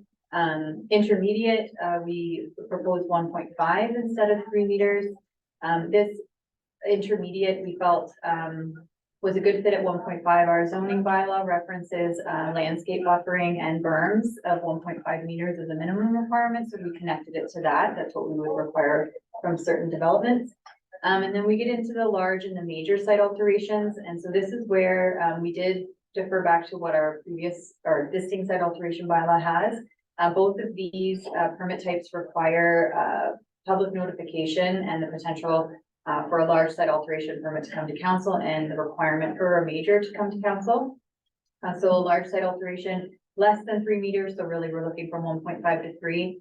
And then the major is anything that's looking to be greater than 3 meters. So we've sort of scaled it in line with the permit types. Next slide here. The next bit of feedback required that a justification report include the purpose of the project and demonstrate the need for the amount of fill being proposed to be imported. So we did make this revision to the various sections of the bylaw for under the permit requirements. So they're noted below. So just looking for to council's request, what is the purpose of the site alteration? That's really to gear, is this a site alteration with a specific need, or is it excess soil reuse site and making that a part of the permit requirement? The next one is that staff utilize Engage Plus Lunch for general feedback on the proposed bylaws. So staff are still in the process of getting a survey up on Engage Plus Lunch. Our target date is today, January 10th. The idea is to have this survey and engagement opportunity to go live on the website, likely over the course of the next few months or longer, just depending on the amount of feedback. And with spring and summer coming, it might be a better opportunity. And we'll be collecting feedback and reporting back to council as necessary. The next bit, revise the bylaws so that small scale operations that do not require truckloads of fill do not require a waiver. So this is been a recommendation from staff is based on the feedback. Staff recommend that the exemption waiver section be removed and that all exemptions be included in section 4.1 without the requirement for township approval. So again, this was including those minor landscape works that required less than 20 cubic meters of fill. That's just been added to the exemption section of the bylaw.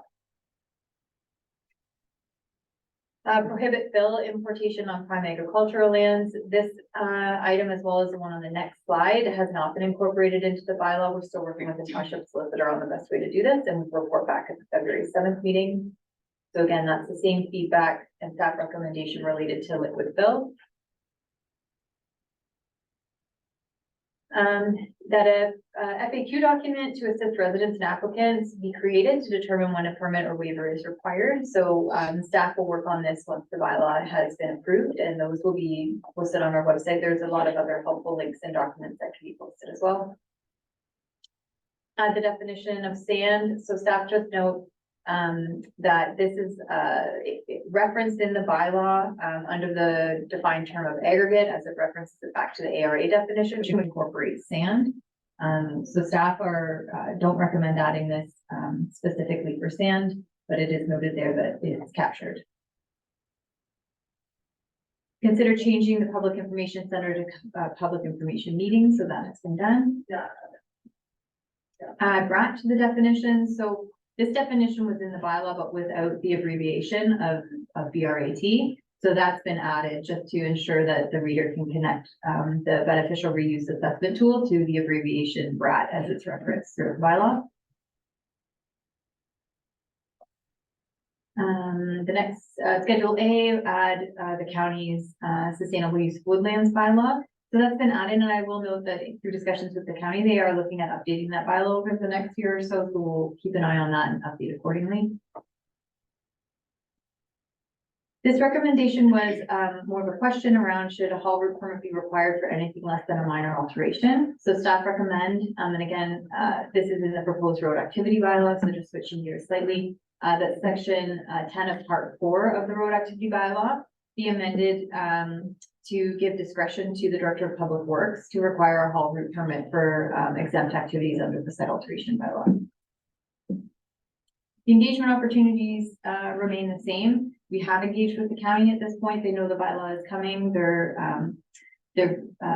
working with, I believe it's their tree inspector who's going to play a part in our reviews of these going forward, and they'll also play a part through the pre-consultation process.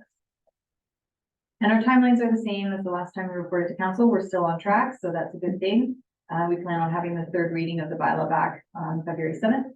And we're happy to answer any questions or concerns council may have. First. Thanks.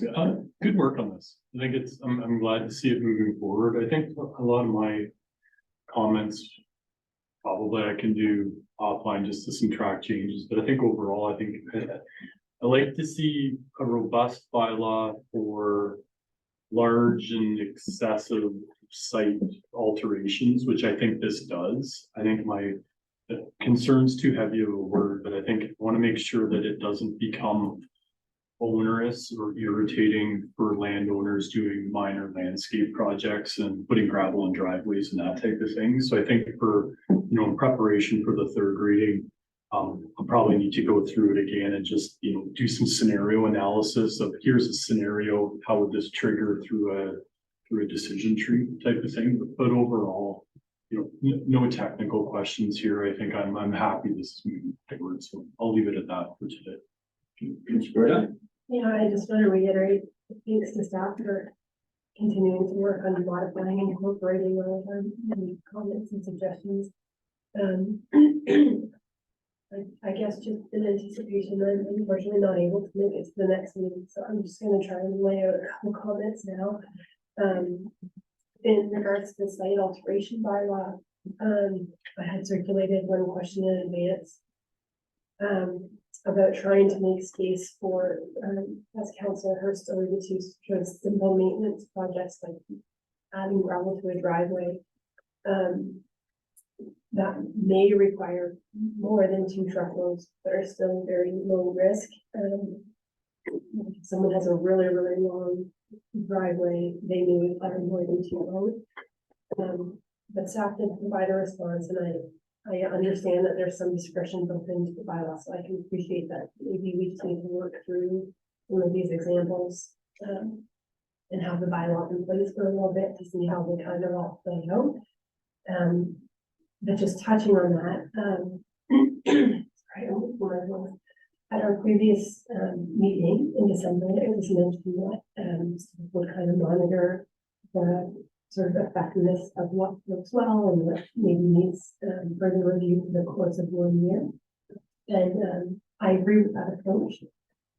So I'm just wondering, is the goal that staff will then come back maybe early 2025 with a report and a potential revision? Or is that something that we need to add into the resolution, or what is the sort of game plan for that? So through Mr. Chair, that's a really good question. Staff, we do a similar process with our zoning bylaw, where we receive requests on a sort of track where the bylaw needs refinement. So we plan on doing the same thing over the course of the year with site alteration. I think it's really important that we see sort of a full year of implementation, particularly during the busier seasons of spring and summer and fall. And then we will be bringing a report forward, as you mentioned, in the new year or sometime around there. Likely with whether there's suggested revisions or not, I think it's important to report back to council on the effectiveness of the bylaw. And then just one other thing, and this is in terms of the roads activity. I do think, I know that there's some language in there about, just in terms of, the haul routes and anything that would be exempt from, I forget how it's worded, but in any case, I think that it is important to incorporate some language that specifically clarifies that projects under 20 cubic meters would also be exempt from the haul. I think it's like right now may be exempt, but you know, if someone wakes up on Saturday morning and decides they want to add a load of mulch to their garden beds, the way it's worded now would suggest that they would first need to make sure that they don't need a haul route permit, and I don't think that's the intention. I think it's, you know, the intention is that any small scale landscaping project under 20 cubic meters would not require a haul route, so I think we should just put that clearly in the wording. What were we trying to capture by making it a May? Is there certain scenarios where?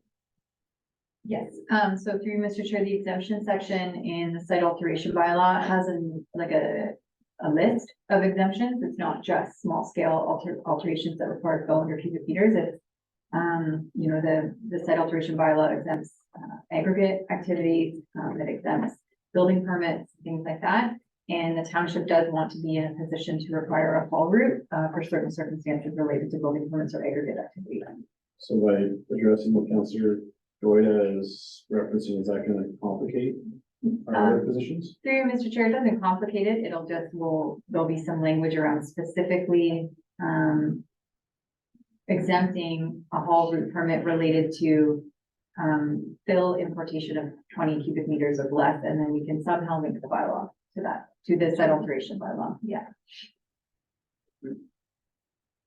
Yep. That's cool. Well, I have exactly the same concern, Councillor Goya had with respect to all those required for 20 cubic meters or less, and if we incorporate the wording, that's great, and then. Councillor Bailey. Oh, gosh. Recess. No. I just have four. Just gonna be fresh. I just want us fresh. Just a question, under the definitions, we talk about, source site, that's defined.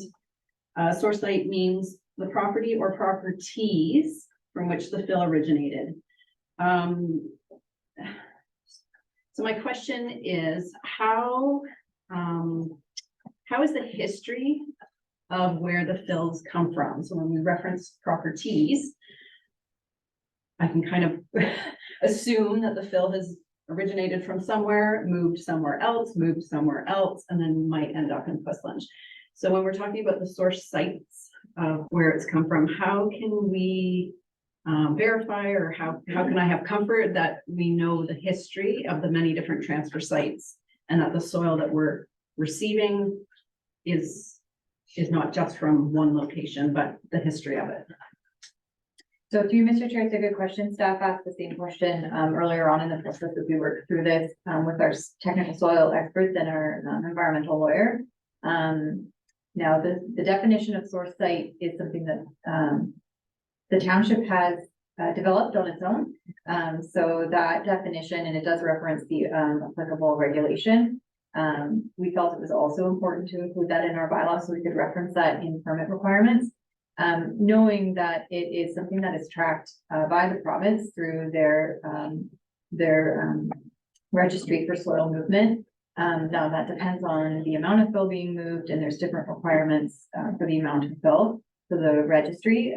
However, it is still the burden of documenting that is still on the applicant, and so we would be looking at that through our permit application process with our technical experts. But there is there is a mechanism to ensure that, the source sites, whether it's a holding site or a temporary storage site, that it's been stored up for a period of time. I think it's, I believe it's up to 2 years is what the maximum amount of time is. That would be captured through the provincial, excess soil regime. Okay, so when a permit comes in, staff would be asking for all of that tracking history? It's part, it would have to form part of, it doesn't explicitly say it, like you're not going to, find that in the permit requirements, but it is a requirement of the regulation that we're adopting. All right, my other question came from a comment actually from someone else that brought it up. And I guess I'm just looking for clarification. Fill or soil considered safe in a town that has a municipal water supply. When moved to a township that doesn't have municipal water supply and based on wells, would the soil be graded or rated the same safeness? So with soil coming to our municipality, where we're based on well water, would the soil standard be a little bit different than if the soil was in a municipality based on municipal water? Do you know what I mean? So through you, Mr. Chair, I don't believe that the, excess soil regulations or, the soil quality, requirements contemplate necessarily the water source in the municipality. So I think it would be the same standards that were applied if it was, you know, a municipality next door that has municipal water versus sewage.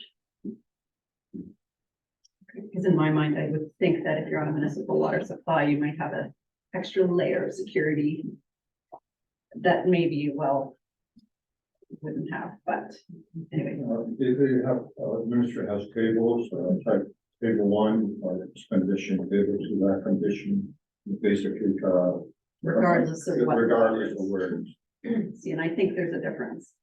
The composition of the materials are intended. She means is that the difference between, fill being dumped in an area that has municipal water versus fill, but I'm viewing it as that the standard is set so that it has to protect water in general. I would hope so. So I think that's where she's trying to go with this, is that, And the contamination levels are, yeah, locally, I think, so I would like to think it's, believing that the standards are, at such a level that it wouldn't put a municipal drinking system at risk.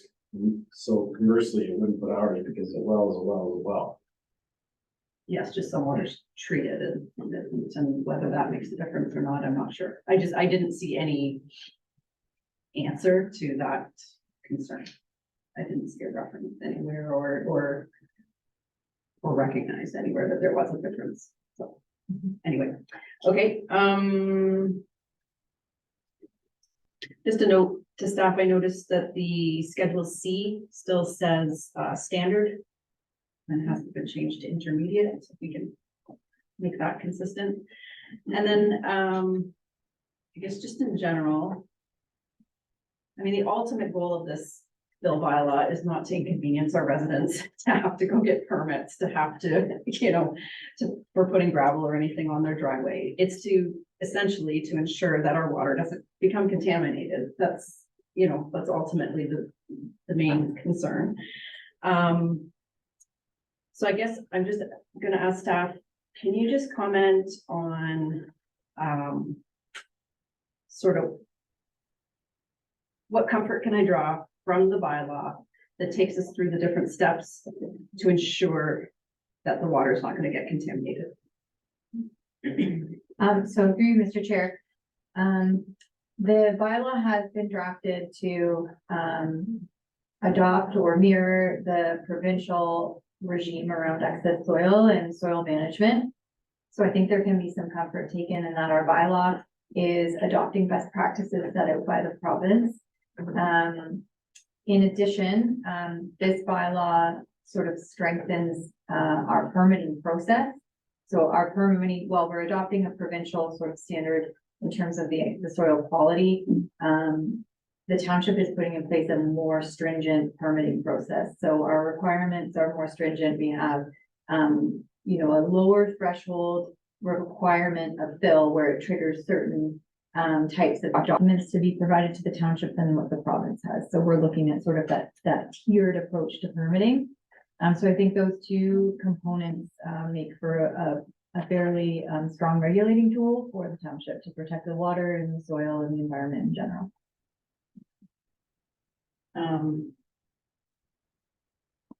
And I guess from what I understand, adopting the provincial regime is kind of the best method to do. And we have to just trust that it's looking out in our best interest. Is there anything beyond that that we can beef up, or is that kind of our maximum there? So through Mr. Chair, we had these discussions with our lawyer, and there is a lot of benefit to the township in adopting the provincial standards. For consistency, I think it is important. I also think that there could be potential conflict between the two pieces of legislation that the township would be at risk from a litigation perspective in the future if we were to, there is the potential. So I think there's a lot of benefit to adopting the best practices that the province has put in. They have a lot of technical experts that have helped develop them. I do think that council has raised some concerns around liquid soil. There's some concerning legislation that could come forward around liquid soil processing sites. And so I think those are the areas where staff will stay on top of those proposed changes, such as that, where we can fine tune or make revisions to our bylaw that maybe does deviate away from what the province is allowing to make sure that the township is protected.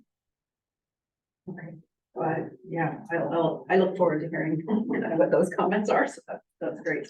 I think that's all I have. I have a few little small things that I'll just send through in an email. Thank you.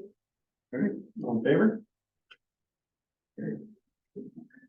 You got it. All right. I believe the next thing we're on to is the correspondence item. The Auditor General of Ontario, we've already had some discussion around that. You heard TAMO discuss this at their meeting January 4th. At that meeting, we've asked Sussex to develop a work plan to guide TAMO on the engagement with the ministry to utilize this document, and most of us have read it, if not all, and we know there's a lot of information there, a lot of concerns. So my suggestion would be Sussex is going to bring back the work plan at the Roma conference. Is that we take that report from Sussex and include it on our meeting after Roma and have a little bit more discussion on it. Sorry, who's Sussex? They're a GR firm, but they TAMO's kind of been utilizing them in place of an executive director to review certain changes and stuff. So develop reports for us. Yeah. I look forward to the report. We don't have any staff or anybody going to Roma, do we? Try and have Kim, maybe we could send an email to Kim and ask her to record the video and send it to you guys after, and you can review it during normal business hours, not at home. That way, when we have it on our agenda, then you're up to speed with what was discussed, and does that work? Yep. Sorry, Mr. Mayor, would it be helpful to have our planner go to that document? I think it's a bit early for that. Eventually. You can definitely have him review it. Zoom in. Well, it's a Sunday. It's a Sunday at 1, I believe. It hasn't been firmed up quite yet. It was either noon or 1. We have to do it virtually because, well, wonder if they're not posted in the room. Ask him if we can share.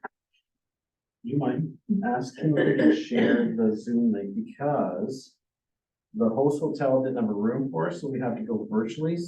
I don't know if now you have to register to participate now, so I'll find out if we can share the link, and if you guys have nothing to do on a Sunday at 1 o'clock. You can watch it as well. Okay, Brian? I'll be in an airport, but if it's recorded, I would be happy to view it after. I don't have anything further to say about it right now. They're It's to receive it for information. Okay, moving please, Councilor Spillis, Councilor Bailey, all in favor, it's carried. And 10.2, the municipal funds.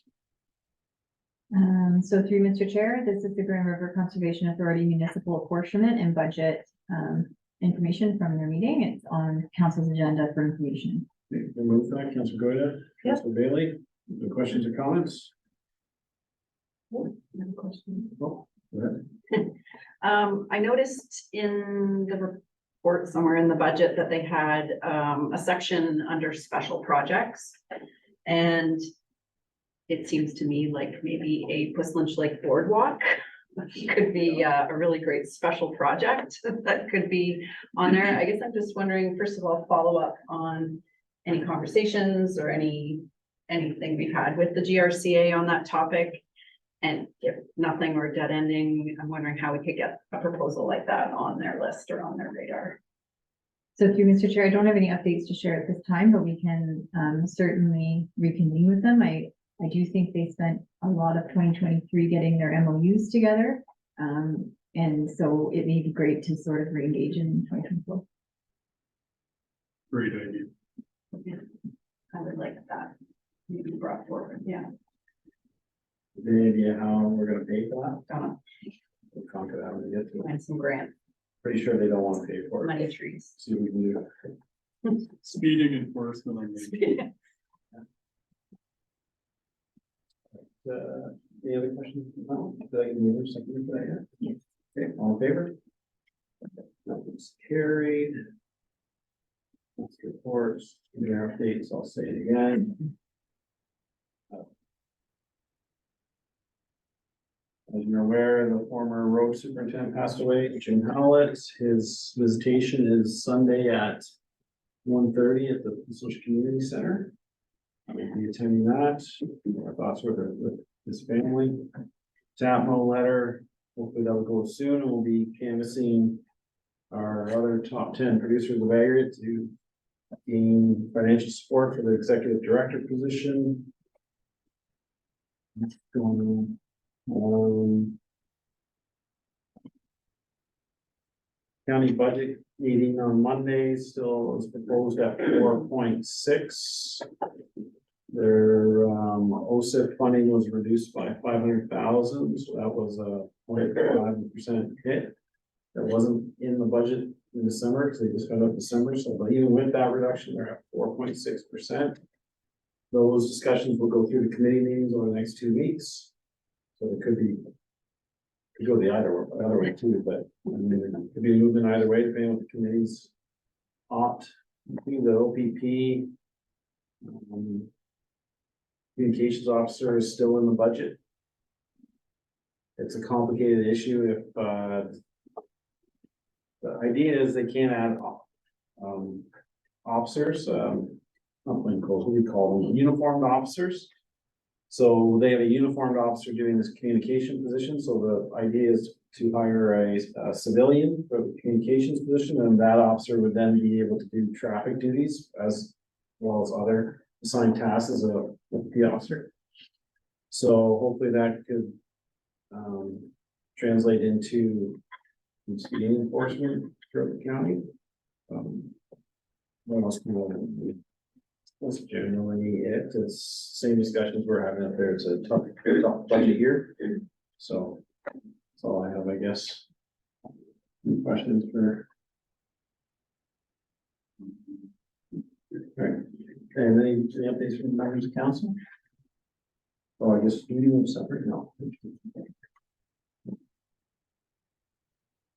Resolution. Council receives the mayor's updates for information. Okay, I'll move that, please. Councilor Boyes, Councilor Spillis, all in favor? It's carried. Bylaws, Mrs. Fox. So we'll have two separate resolutions, Mr. Chair. So we have two bylaws being given a second reading. So those are that the following bylaws be taken as read for a second reading in open council. Bylaw 2023-057 being a bylaw to prohibit and regulate the alteration of the property of property and movement of fill within the township of Clifton, and bylaw 2023-058 being a bylaw to regulate road activity within the township of Clifton. You move for that, Counselor Hurst, second by Counselor Bailey. All in favor? It's carried. And then we have a bylaw being read first, second, and third reading. So it's that the following bylaw be taken as read 3 times and finally passed in open council. Bylaw 2024-001 being a bylaw to provide for an interim tax levy for 2024 and the collection thereof. You move for that, Counselor Schools, second Counselor Hurst, all in favor? Carried. Any announcements? Bailey? I was just gonna announce, I think you've received emails, but, the Baha'i community, is gonna be hosting a fraud talk at the Pleasant Community Center, January 18th at 2:00. So this is a follow-up. They were kind of part of the group when we had Crime Stoppers presenting the cyber safety.